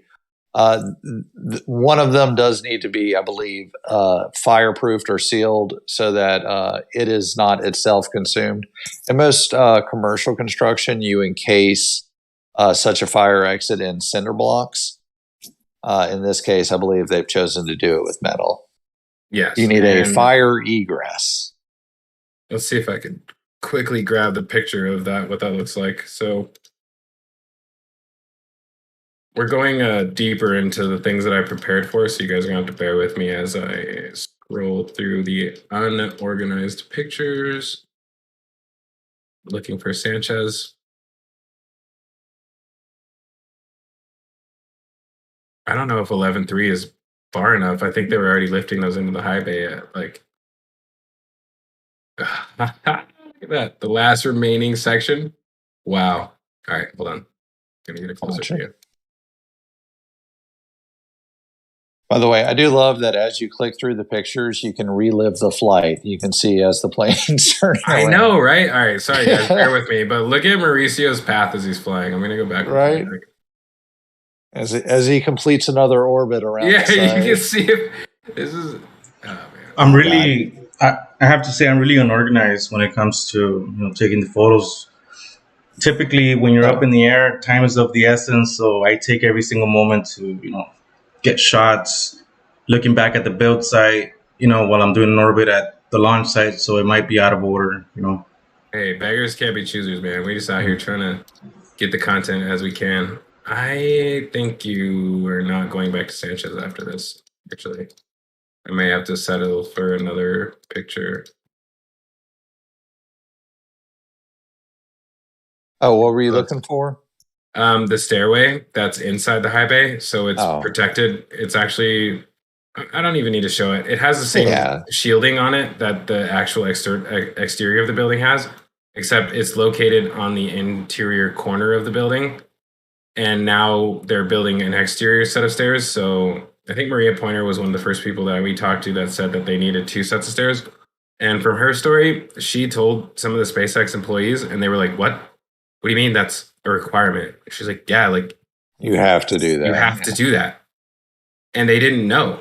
And they move so fast that if they don't have the right industry professionals in the right positions at the right time, they're going to make those mistakes. And that is going to be the make or break for them, in my opinion.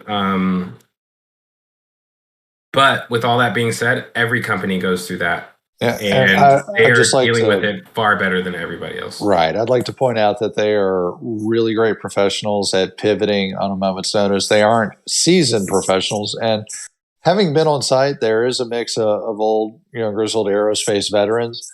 But there are a lot of very young 20-something adults that are just starting their careers in aerospace, and they're working their hearts out. But they haven't been around the block, and they don't know that, you need a fire egress or you need a 6-foot retaining wall.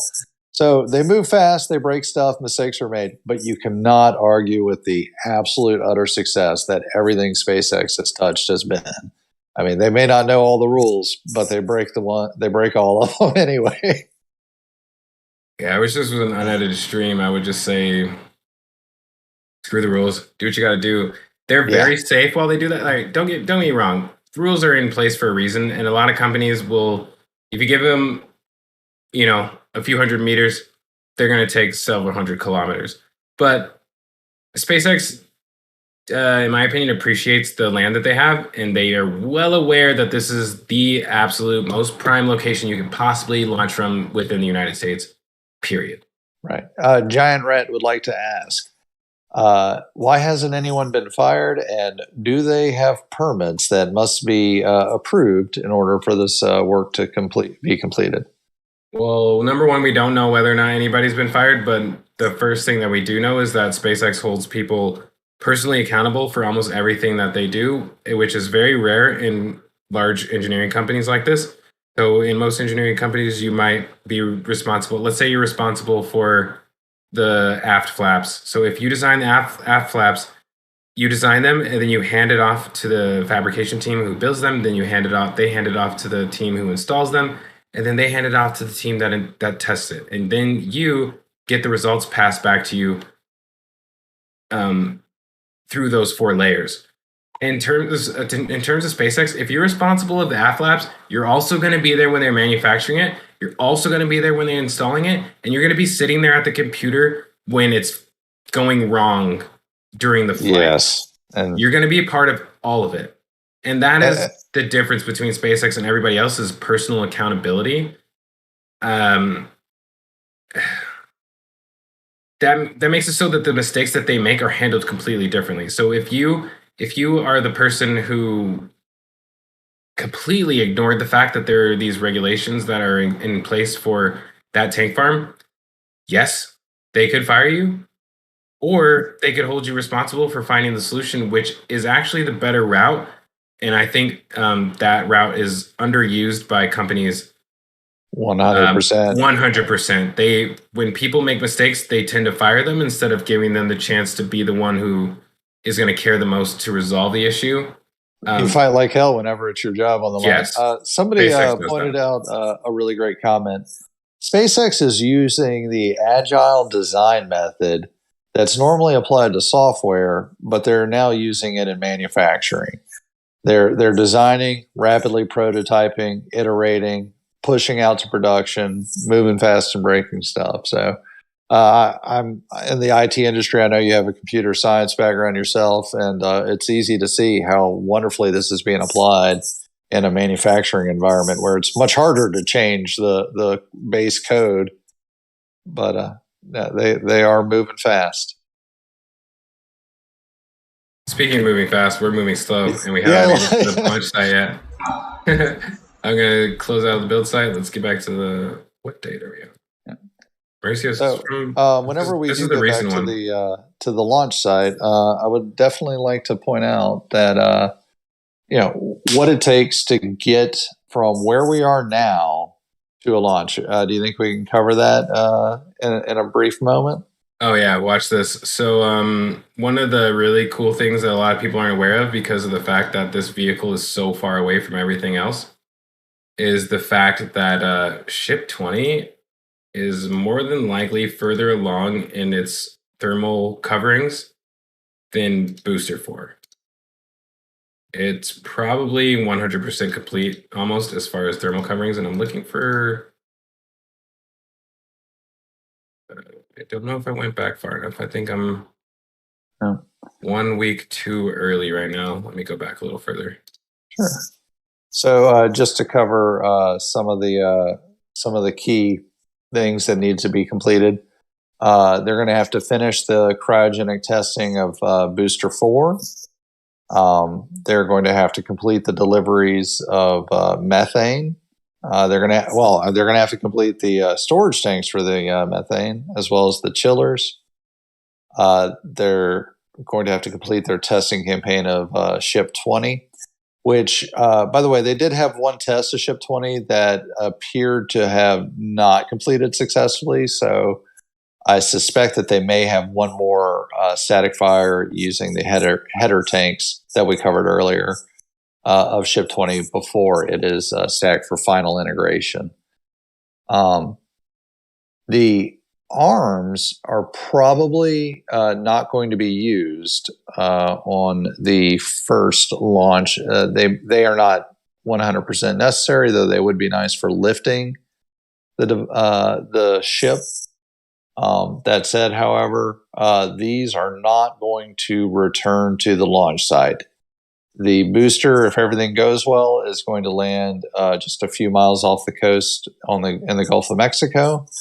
And if the ship performs perfectly, it should be landing in the water off of the coast of Kauai and Hawaii. They have removed the upper lift points of Ship 20, so we should be seeing an interesting rig used to lift it. So I do want to encourage everyone to keep an eye out for any lifting rig that can be inserted into Ship 21. They have 2 lifting points up top and 2 lifting points in the middle.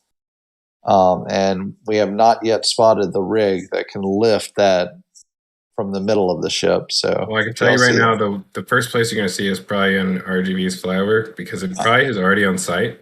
It's whatever there is required to lift that has been here for at least the last 3 months. That's the trend that they go through. Everything that they need gets here before they need it for the most part. There's very few things that SpaceX needs that they don't have several months before it's actually needing to be in use. And one of the big examples of that is the fact that at the what's it called? The gun range. Massey's gun range. They are currently, oh man, I don't know if this picture's going to show it that well. those hippos that we were talking about, the subcoolers. Oh, the kettle boilers that are used for heat exchangers. That is it. Hey, Zach, since we're looking at this photo, can you explain to them what we're looking at here, the property? Yeah. So this is what hopefully I'm explaining this right. This is a gun range, but I believe SpaceX owns a majority of it. Mm-hmm. And I think that what they do is they allow their employees to come here after everybody on Nerdle is talking shit about their work and just like put all of our memes onto posts and like take assault rifles and pistols, submachine guns, whatever you want, and aim at all of our bullshit. Sorry. Is that speculation or is that confirmed? I apologize. So they shoot down all of our speculation here inside of the gun range. And one of the things that they also do here is store random equipment. And they have a ton of cryo tubing. They have a little bit more perlite bags over here. Where is the kettle boilers? So it has been said that this site is going to be used for Raptor testing and potentially minor repairs. There it is, right here. Oh, there's a kettle boiler right there? Oh, there it is. Yeah, there's a little hippo. So in my opinion, this is most likely going to be used on the methane side. You may potentially have one for each methane tank, and I wholeheartedly believe there's going to be another methane tank. Oh, yeah, there has to be. So one thing that you're going to see down here is this line right here. So what they do is each line that feeds into the, this is the line that feeds liquid nitrogen into the bottom of the kettle boilers, and they fill the kettle boilers up about halfway to 3/4 of the way full of liquid nitrogen, and then you exchange that heat with the methane on this side. So this is your manifold. You have 1, 2, 3 pipes extending off it, and you only have 2 kettle boilers. And there's also a kettle boiler sitting there waiting at the Massey gun range. I don't know why it's not here yet, because I think that they're waiting potentially on the pump and the motor to drive the pump.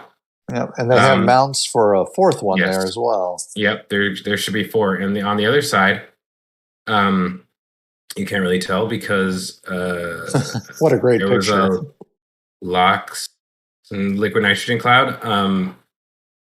1, 2, 3, 4, 5. There are 5 pumps. There's 1, 2, 3, 4, 5, 6, 7, 8 spots for kettle boilers at the LOX farm.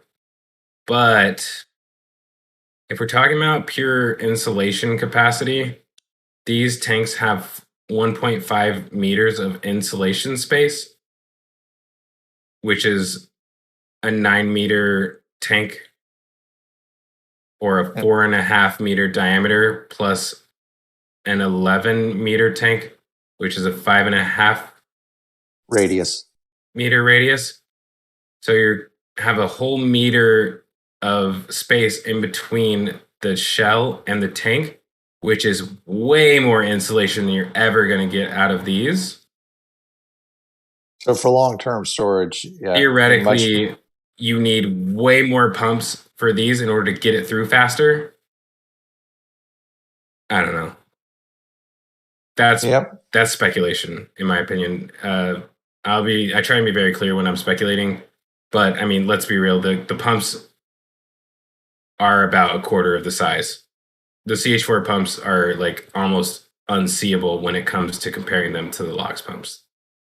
They are tiny. Yeah, there are temperature and expansion differences between oxygen and methane that would necessitate different sizes and use cases of those kettle boilers. But I mean, they're not that different. So no, you are obviously going to need quite a bit more there. And by the way, I want to say this is all very complicated, but it is all understandable if you focus on this long enough and study. You know, it's just rocket science, folks. That's all.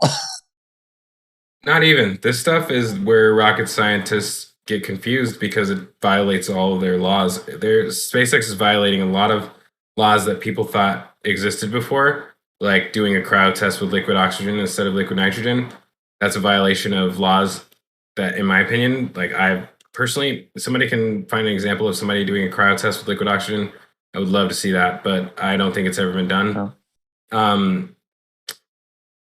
I don't know. They're flying by the seat of their pants, and they're also really, really, really good at it. Do you want to go over the tower while we're in the neighborhood? Oh yeah. Speaking of cover-ups, let's go. Are they installing cover-ups there? Oh yeah, the cover-up is complete now on the tower as far as the base goes. You have to move backwards. Sorry, guys. By the way, I just want to say you're skipping over a lot of amazing pictures on purpose, and I know. Right. Luckily, I'm not paying attention. So striking. Hey Zach, you skipped one of the most difficult shots that I get. You see that top-down shot? Like, go back to the top-down. Oh yeah, I did, because I actually sent that to Joe because I wanted him to. He was asking for a top-down, and we didn't have anyone. And then I saw that.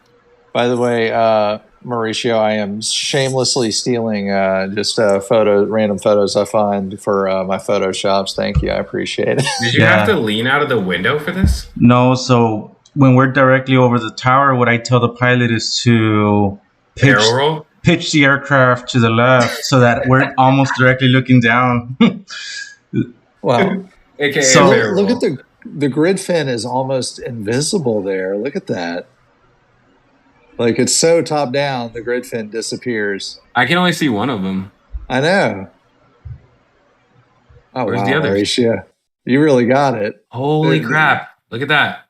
Yeah, it's there. Wow. And look to the right at the next one. They're all just almost invisible. They talk about like minimal air drag. Like, I've never seen that before, where it's just basically invisible. That right there, that picture is a great explanation of just how much this is not going to impact. Yeah. Wow. Yeah, I might have to clarify that image and try and. Yeah. One thing to notice. You saw it here first, folks. One other thing you're going to see here first. This is actually this is this week. So along this wall, this concrete wall is where they buried all the water pipes that are run to the only existing water deluge system that's currently on the launch mount. However, MaxQ and I did a very, very deep 2-day analysis of where they possibly laid water pipes that already existed here. And one of the only areas in this entire part of stage 0 that does not currently have concrete on it is right down in here. So be on the lookout for water pipes that are 3 to 4 times larger than this one. Sorry, about the same diameter as this. That would be LOX. This LOX pipe right here. Be on the lookout for a water pipe that's about the same diameter to come out of the ground right here, because there's a reason that they haven't put concrete here yet. Just saying. The thing that's stopping them from installing the rest of the water deluge is the fact that they're trying to commission the most important parts of the launch mount. So while they're sacrificing the ability to perform a launch because they're not installing the necessary water deluge system, they are performing the commissioning testing procedures that are required in order to certify all of the different cryogenic or gaseous systems of the launch table before they even try and do a launch. So they won't have to go through that process because everything is certified. So, Golden Boy, Scott Parnapi asked, I want to better understand the mechanisms that will move the boosters and ships closer and farther from the tower. Well, one of the devices they're going to be using is right there in that picture, and that is those giant catching and moving arms just to the right. So they'll have points where they can hook into the booster to both lift it, position it, and drop it onto the launch table. And the theory is that they will be doing the exact same thing with the Starship as well.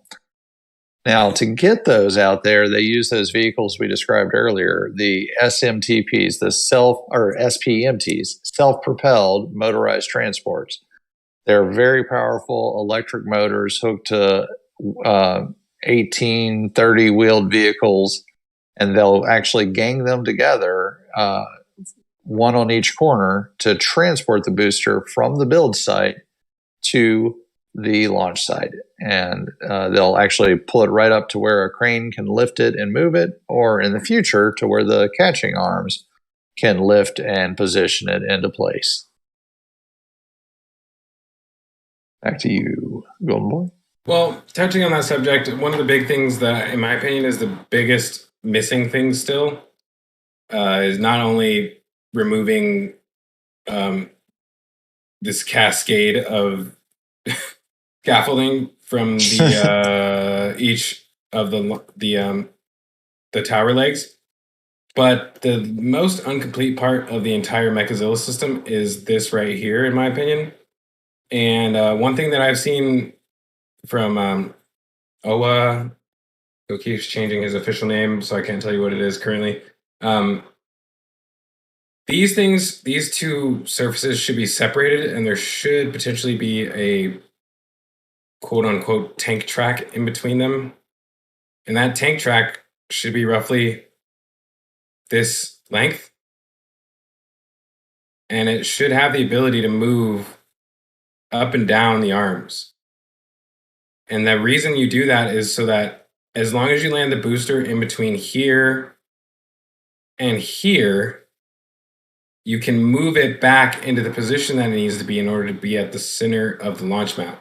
So your area for landing the booster is way bigger than people realize. It's about the size of the landing pad. Yeah, it's not, you're not trying to land on this line right here. Yeah. You have basically wherever this piece right here can slide back to and hit this. So you take this length and add it onto here. So from here down to here is the space that the booster has to land, which is a lot. That is bigger than a drone ship. Yep, and it has a 15-degree angle with which, if you check the geometry, that it can land and be off kilter. So I will say roll is one of the easier things to control with the reaction control thrusters on the booster. The hard things might be, getting it in place, and then, keeping it from swinging while it's coming in, and having it come in at the proper pitch and attitude. By the way, real quick, somebody once told me that the software design they were using for the landing of the booster, they simply moved the landing pad up 100 meters in the air, or 100 feet in the air. And that was all the change they did in the software. Said, okay, you're just going to pretend like the ground is 100 feet up and aim for here. Yeah. I mean, this is one of those things that you have to also consider about the process of landing a booster. Like this view that we have on the launch mount, the booster is going to have this same view for roughly 2.5 minutes.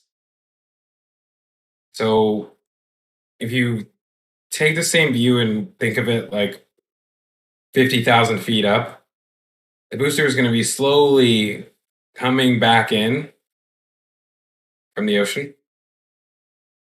Over probably like 45 seconds, it's going to slowly be making its way in. And it's like, 40 miles up in the air? And then all of a sudden, 40 miles up in the air, as soon as it gets right here, it's going to boom, go down, straight down. And it's going to have this in its sights right here. This area right here, it's going to be looking at that for 2.5 minutes. So for 2.5 minutes, it's going to be aiming for this. And also for 2.5 minutes, every single camera, sensor, and everything that exists on the system is going to be looking back up at it. So one thing that you won't see with most, in my opinion, models of this is the fact that there won't be any last minute adjustments of the chopsticks, period. They will be in position by the time the booster reaches there, or else it's not going to work. Right. There also won't be any speed on the booster when it lands. It will be at 0. The chopsticks should regulate their own height. They have like roughly 100 or so meters of space in order to regulate their height, so they catch the booster when it's at 0 velocity and 0 force on the rest of the cable system. You catch it at 0 velocity. That's what they do on the landing, the drone ships. They're going to do it here. The Falcon all 9 of that and gets set up. SpaceX. Go ahead. Yep. SpaceX has plenty of experience landing boosters at 0 at a height. I have no doubt they'll be able to replicate that here. Yeah, I mean, if you can make a Photoshop, Grandpa Joe, if you can show what this looks like from 40,000 feet up when the booster makes its decision that it's going to land instead of ditch into the water, I'll throw that on the list, sir. I think that'll be kind of helpful because, in my opinion, they're going to make the decision to land or ditch 2 minutes before it actually happens. Stephen Liss has a great question. For when they catch the booster, how would they rotate the booster so the quick disconnect fittings align without placing it onto the ground? And we actually have an answer for that. I'll take this one real quick. Do we need to show a video of it, or do you want to just explain it? No, I think I can explain. They have, they have proposed putting almost tank track-like systems on top of the booster catch arm, or of the catch arm mechanism, and they have alignment pins on the ship. So the theory is that those alignment pins will be picked up by the device running on those tank tracks, and it will spin the ship so that it directly aligns with where it should be. And they also have lower hanging arms that prevent it from swinging, such as in the wind. It is quite windy down there. And then from there, they'll be able to swing the whole arms and then do some fine-tuning adjustments using those tank tracks and drop it right into place exactly where it needs to go. I'm sure they'll also have a couple of guys with some guide rope helping to pull it along. But yeah, this should be able to be done rather rapidly within a few hours after landing. Yeah, one of the things to consider when you look at a Falcon 9 launch, and I've said this multiple times, there's only one landing camera on the Falcon 9. And every time you look at a Falcon 9 landing, you're looking at the same camera from the same position on every booster. And if you look at every single Falcon 9 landing on the drone ship, it always lands in the same exact rotation every single time. It's just amazing. The rotation is not a question. Like they're going to be rotated in the right position at all times. I would not be responsible if there's I would not be surprised if there's a plus or minus 1 or 2 degree variance in what they land at as far as rotation goes. The question is its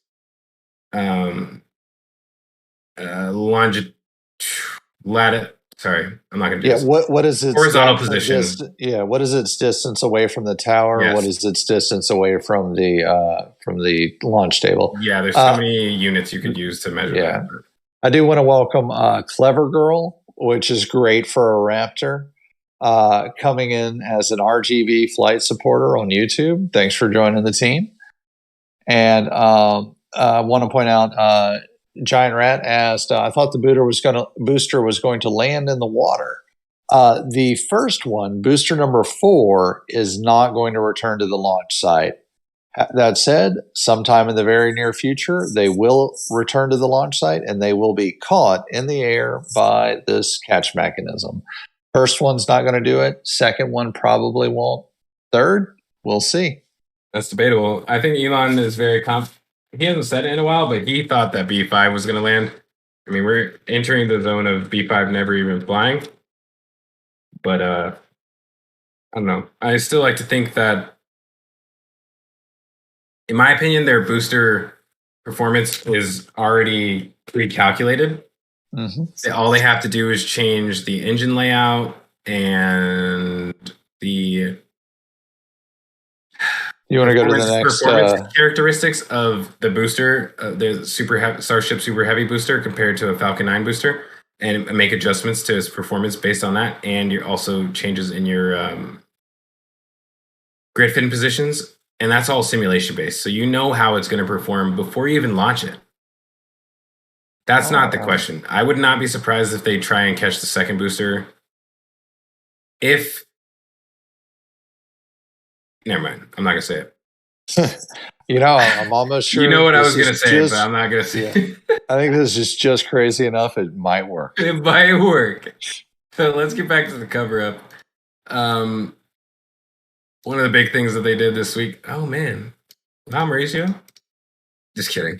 You did. It's hard to get this view because of the shadow, and the shadow is super perfectly planned, unfortunately. One of the big things that's in the shadow is some things that came in on trucks earlier this week, which are most likely covers for the tower or the table. Everybody thinks they're for all of the table legs. I personally think that they're for only the stairs that go up the launch mount. I think these enclose the stairs completely. And there was even one piece that has a window on it. I can't figure out where it's at.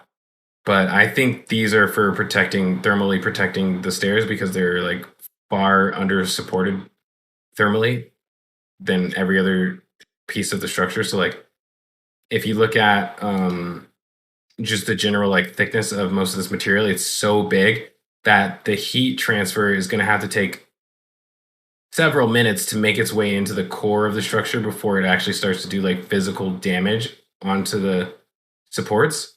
But the stairs, if I circle around, hopefully I hit them. There we go. These things are not.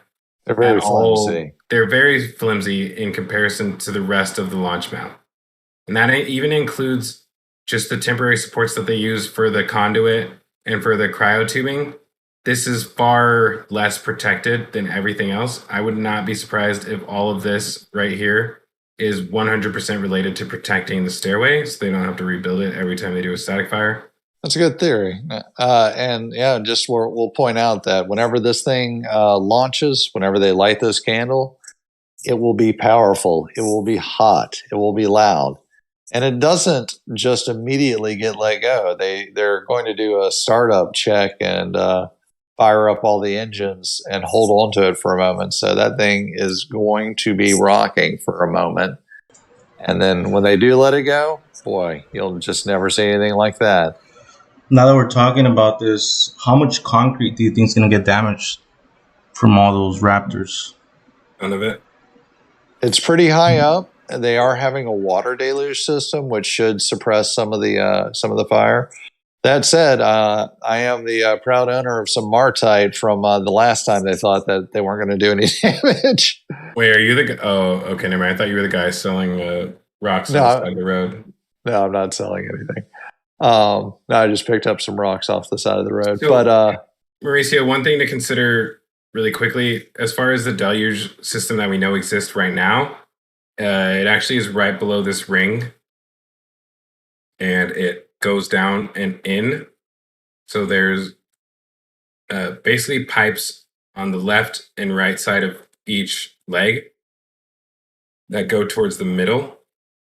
And those ones should create potentially a cone that actually would reach the top of the launch table, in my opinion, but also reach about halfway down the bottom of it. And I think that one is meant to activate after the booster clears the launch mount.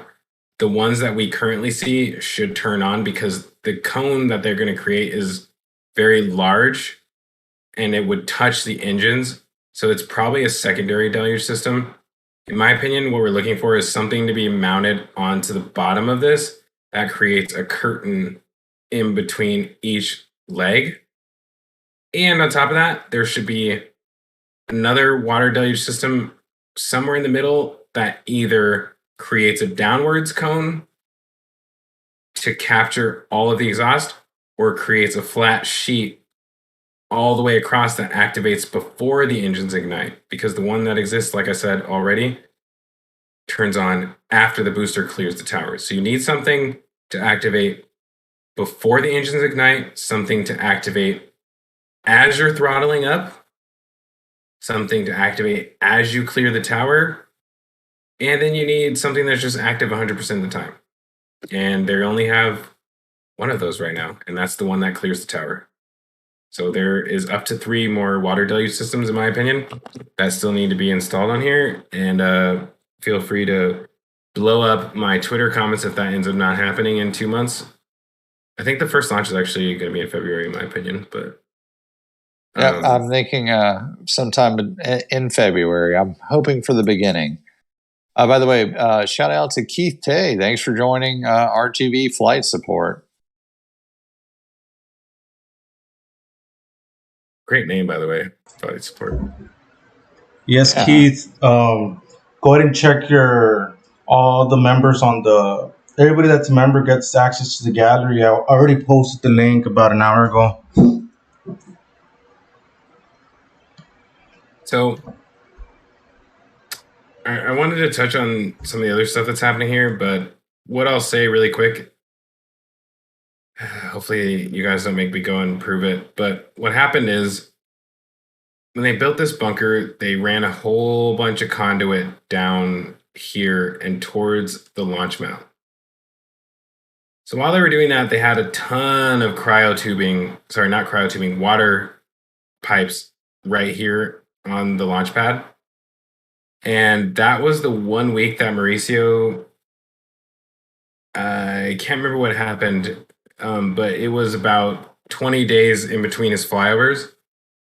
No, sorry, I think it was only 11 days in between his flyovers. And in that time, all of the conduit was gone. All of the water pipes were gone. And the only thing that makes sense to have happened to them is either they transported them out and sent them somewhere else. Therefore, we should also see them either at Massey's, the gun shop, or somewhere at Sanchez or the build site, and they're not there, or they're underground. Speaking of water, Rob Shaw was asking at Golden Boy, do they is the deluge system freshwater or saltwater? I know there's a shortage of freshwater in Boca Chica. You're not going to run salt water through pumps, most likely. No, sir. And also, you definitely don't want salt water anywhere near all of this expensive equipment. None of it. Absolutely not. Do you think they'll ever open up a desalination plant in the area? Well, we talked about that disposal well earlier. That's what those are used for. They're used for brine water, plus highly contaminated radioactive water usually goes down there. Yeah. Oh, I am sorry. I got the questions mixed up. Keith Tay was asking if there was fresh water. Rob Shaw wanted to know, are the exposed tower cables really safe at launch? So the tower has a lot of cables running up and down it to pick up the catching arms. It also has hydraulics, pneumatics, electrical lines running all through it. Have we seen any shielding that might be coming in for that?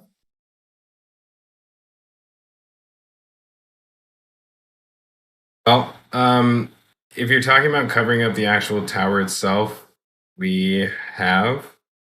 Man, this is gonna be tough without. You guys are gonna have to just accept my word for it because I can't use ground pictures yet in order to prove it. But so over here at the Sanchez site, we have. By the way, while you're looking, welcome to Miss Astro Potato, wife of Astro Joe. Welcome to the Potato. Astro Potato. Potato.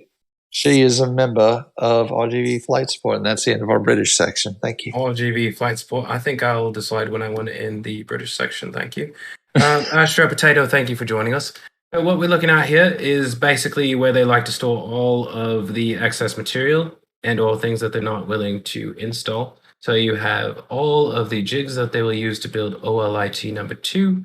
You have unknown carbon lined piping, which are made for extremely high pressures.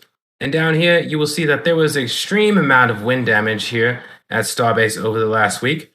All of this material was originally over here, and it blew all the way over. all of this, what do you call it, truss sections, completely trashed. These are actually the panels that they use. These are the insides of the panels that they use to mount them onto the tower in order to provide the cladding. And this is the original pile that all of that material was stored in. And the wind picked up so high that it lifted all of that Oh up over no! here. And Oh this goodness! is a massacre. By the way, there is a desalination plant on the FAA expansion dock. Yes, there are two of them, actually. There are two of them. There is one right. No, this is not desal. It's a remediation slash RO, reverse osmosis filtering. It's not a full desalination plant. And Dave Avery is going to kill me if I got that wrong. So if I don't wake up tomorrow, guys, because I got that wrong. But yeah, let's go back to the launch site since it's getting kind of late. Crucial things. Number one, all of the piping that used to go up the side of the launch tower is fully covered. What they did was they poured about 4.5 to 5 feet of concrete in between each. All right, wait, let's go ahead and pull up the old one, because if not, we're just speculating.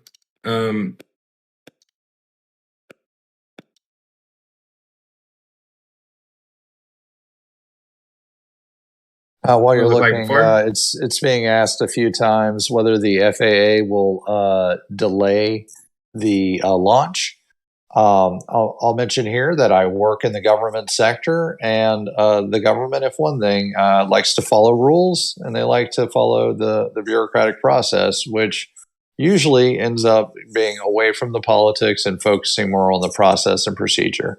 As long as SpaceX completes all the required actions and they answer all government officials on everything required, I have all the faith in the world that the FAA will be nonpartisan and will faithfully execute their duty, and they'll approve a safe spaceflight operation, and we should see that fairly soon. Yeah, one of the speaking of three-letter agencies, I tend to not follow the other ones because I have my own.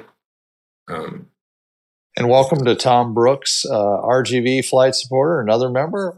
Check out your Dropbox and take a look at those pictures. Thanks, guys. Keep joining. You got a personal Dropbox? No, Mauricio is sending everybody a Dropbox link. Right, a Dropbox link, and so they can download this flyover gallery.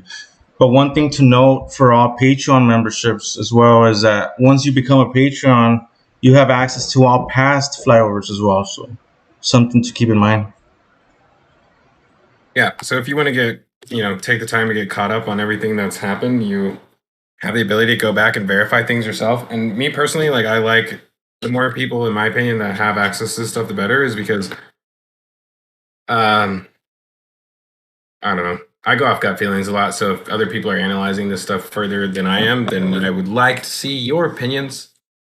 But that's going to require you to have to do this deep dives. And Golden, they're asking again. The cables around the launch site, how are those going to be protected?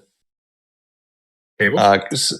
So I know the cables that run along the tower will be in conduit, except for the cables that lift the actual catch arms. And those, correct me if I'm wrong, how thick is that cable, and can it withstand the blast of 33 mighty Raptors?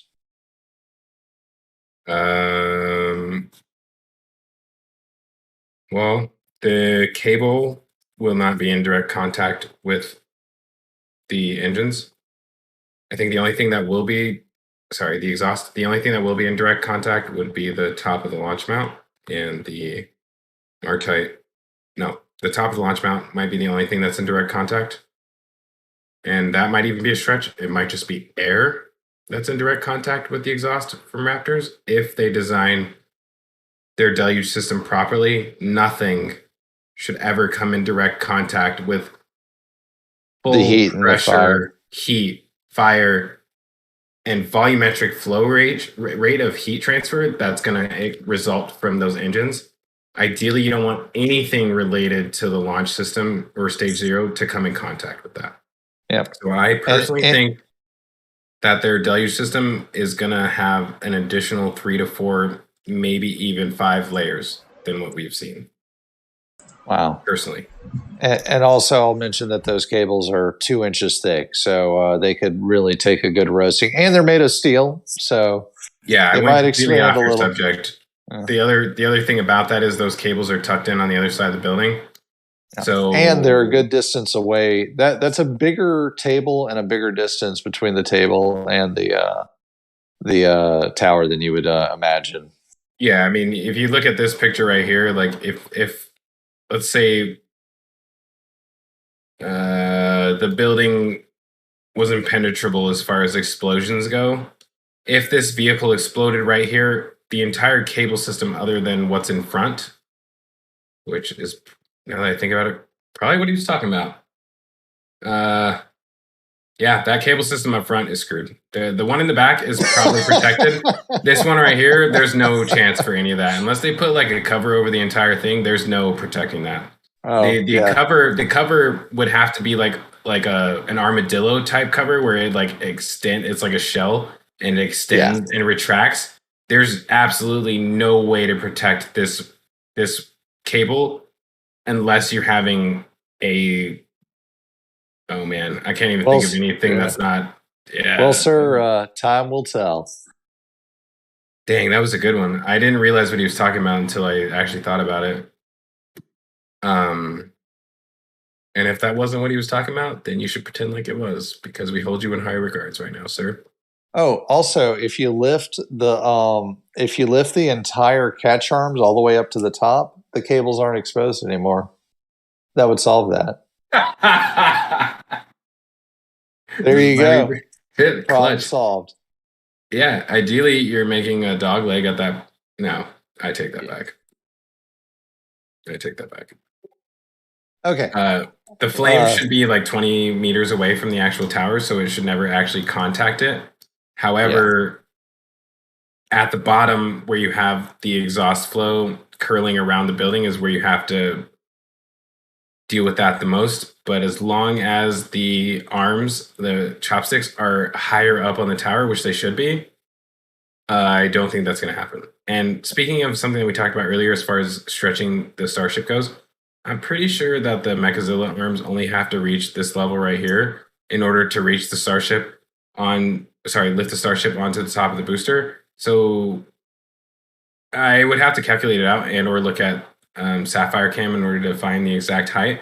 But I'm pretty sure there's like roughly 10 to 20 meters of extra height that they can add onto either the booster or Starship and still use this launch mode, in my opinion.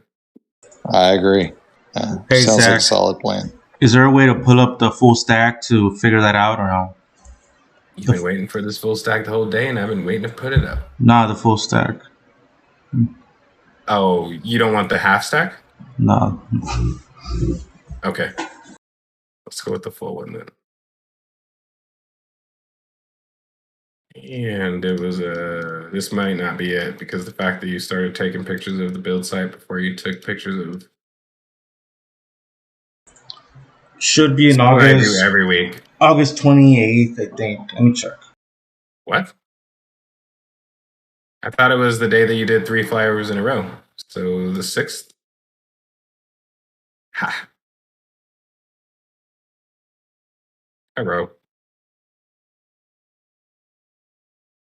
Absolutely gorgeous. What you can see here is that the top of the Starship nose cone reaches right about here at the first set of scaffolding that they have installed on the top of the OLIT. And that means that you have roughly,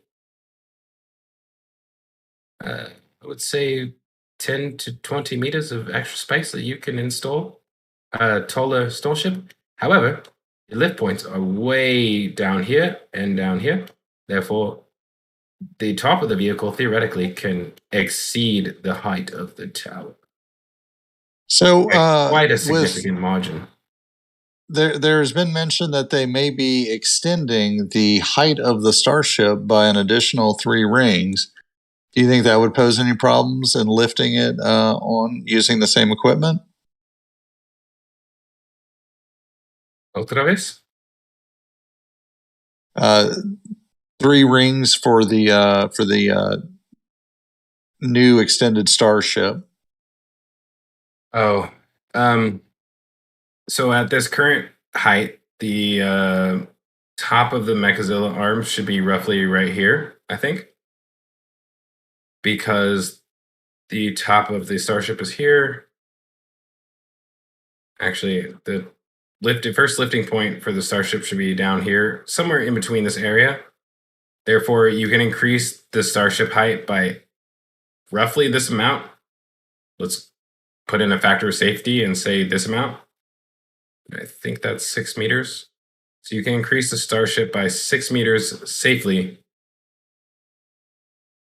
before you start to run into problems of not being able to put it on the launch mount. And at that point, all you got to do is move the lifting points further down, because your actual center of gravity is also going to drop as you extend the vehicle. So the mount points will actually probably line up naturally with center of gravity forever. And you could probably stretch this vehicle all the way up into the point where it's like 20 to 30 meters taller than the tower and still be safe, in my opinion. Wow. Just doesn't get any better than that. Speculation. And thank you for pointing that out. I know we do love to speculate, and we'll try to always be clear whenever we know a fact and whenever we're speculating on what the next logical step would be. Usually we're pretty good at guessing, and we're often right. But sometimes even the best of us get a detail wrong on something that hasn't happened yet. Even Elon is wrong.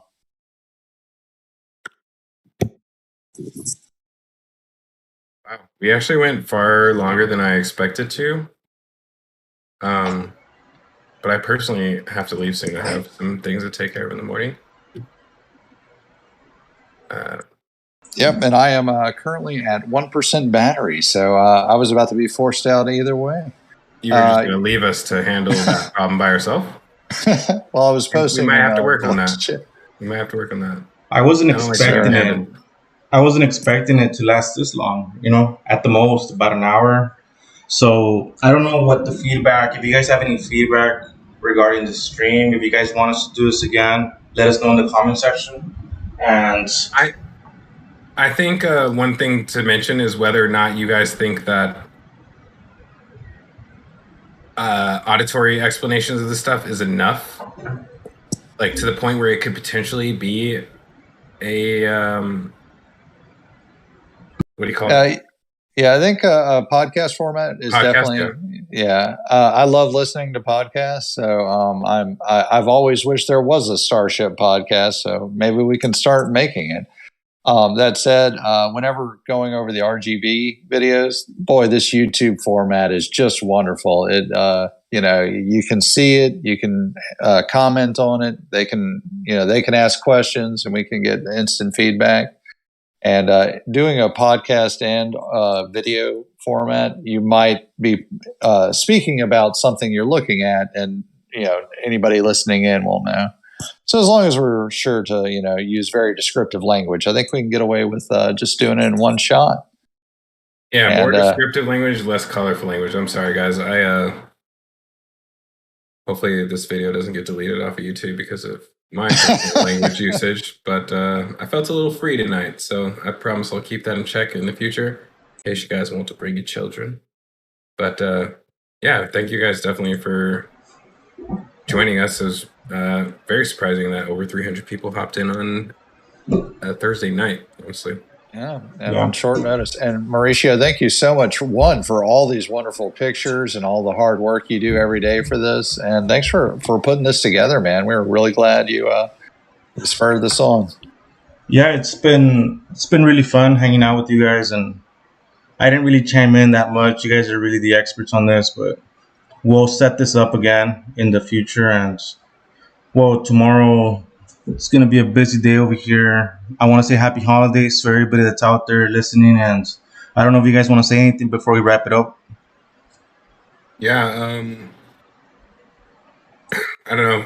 I personally like am trying to be a lot more involved on Twitter, just explaining things that people may or may not understand.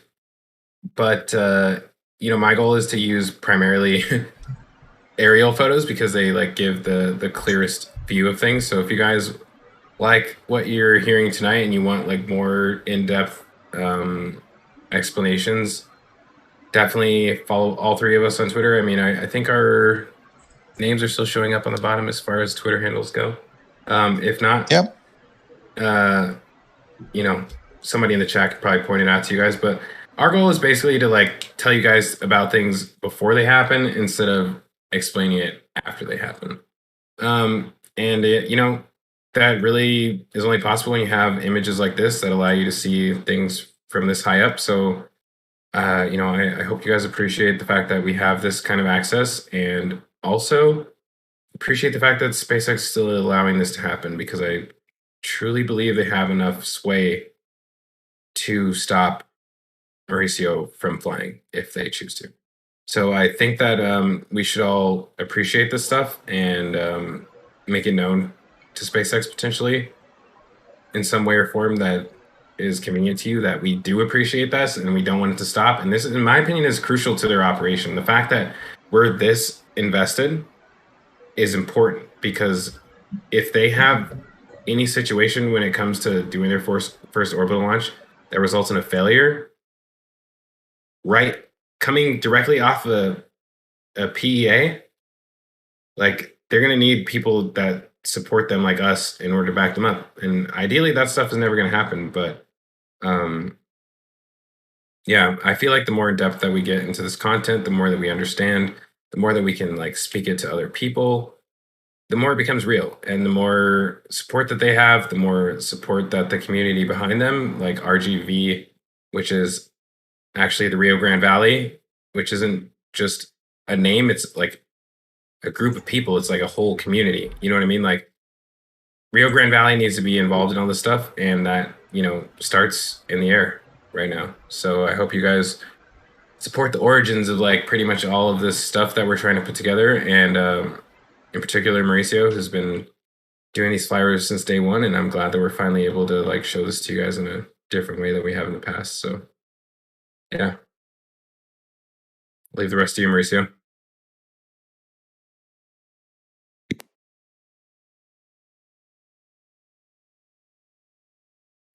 Or not.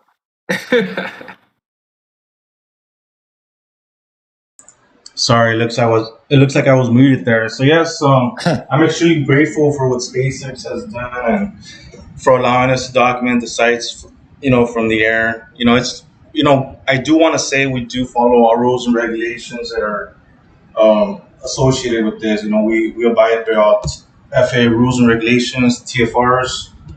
We do keep our distance. In fact, we also blur out the private residences from where the SpaceX employees live at the village. We're being extremely respectful. We only document what we showed you guys, the build and the launch site, but not the village, just out of privacy concerns. We're doing our best to be in good terms with them, and also, for those that don't know, the RGV stands for Rio Grande Valley. It's a region in South Texas. It consists of about 4 counties, including where Boca Chica, is at. And that's really where we started. We photographed the Rio Grande Valley mainly for commercial purposes, and people just know me as RGV. That's really what they know me for, but they don't really know what it stands for. And I do want to thank you all for joining us today. It's been an honor to do this for the first time with Grandpa Joe and Golden Boy, and I'd appreciate it if you guys went and followed them. They're extremely knowledgeable, and we're surely going to do this again soon. Thanks for having us, Mauricio. And Yep, this is Grandpa Joe signing off. Y'all have a wonderful night, and I'm so glad we got a chance to try to educate ourselves, and if we learned anything or taught anything, boy, it's been a real success. Y'all have a great night. Yeah, and just the last thing I want to point out before we go, I think Mauricio, you're dropping the flyover video tomorrow. No flyover. Possibly, yes. Possibly, I'll try and have an edited 10-minute version of the flyover video consisting of the labels done by Procky. In fact, one person we didn't mention is he does my labels. His name's Procky, and he goes by Bingo Boca on Twitter. I don't know if you can pull that up here, Zach, so that people can see it. So I'll post that link in chat. 1 second. Oh, there we go. I give this whole page right here.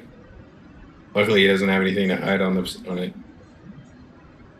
So yes, he was one of the first people to apply for the Dear Moon project, so he had a whole avatar ready, which lets you know that he's real. Is this an NFT or no? I don't think so. I don't think so. Wow. All right. Well, let me collect 25% of the income on that once you enact it. I think the next NFT is going to be people wearing SpaceX Starship suits in their profile pictures on Twitter, I think. We got to screenshot everybody who's in here so I know who to holler at if they try and steal that idea. But anyways. Yes. Anyways, let's wrap it up. Thank you all for joining, and we'll see you guys next time we're around. See you guys soon. All right. Thank you. See ya.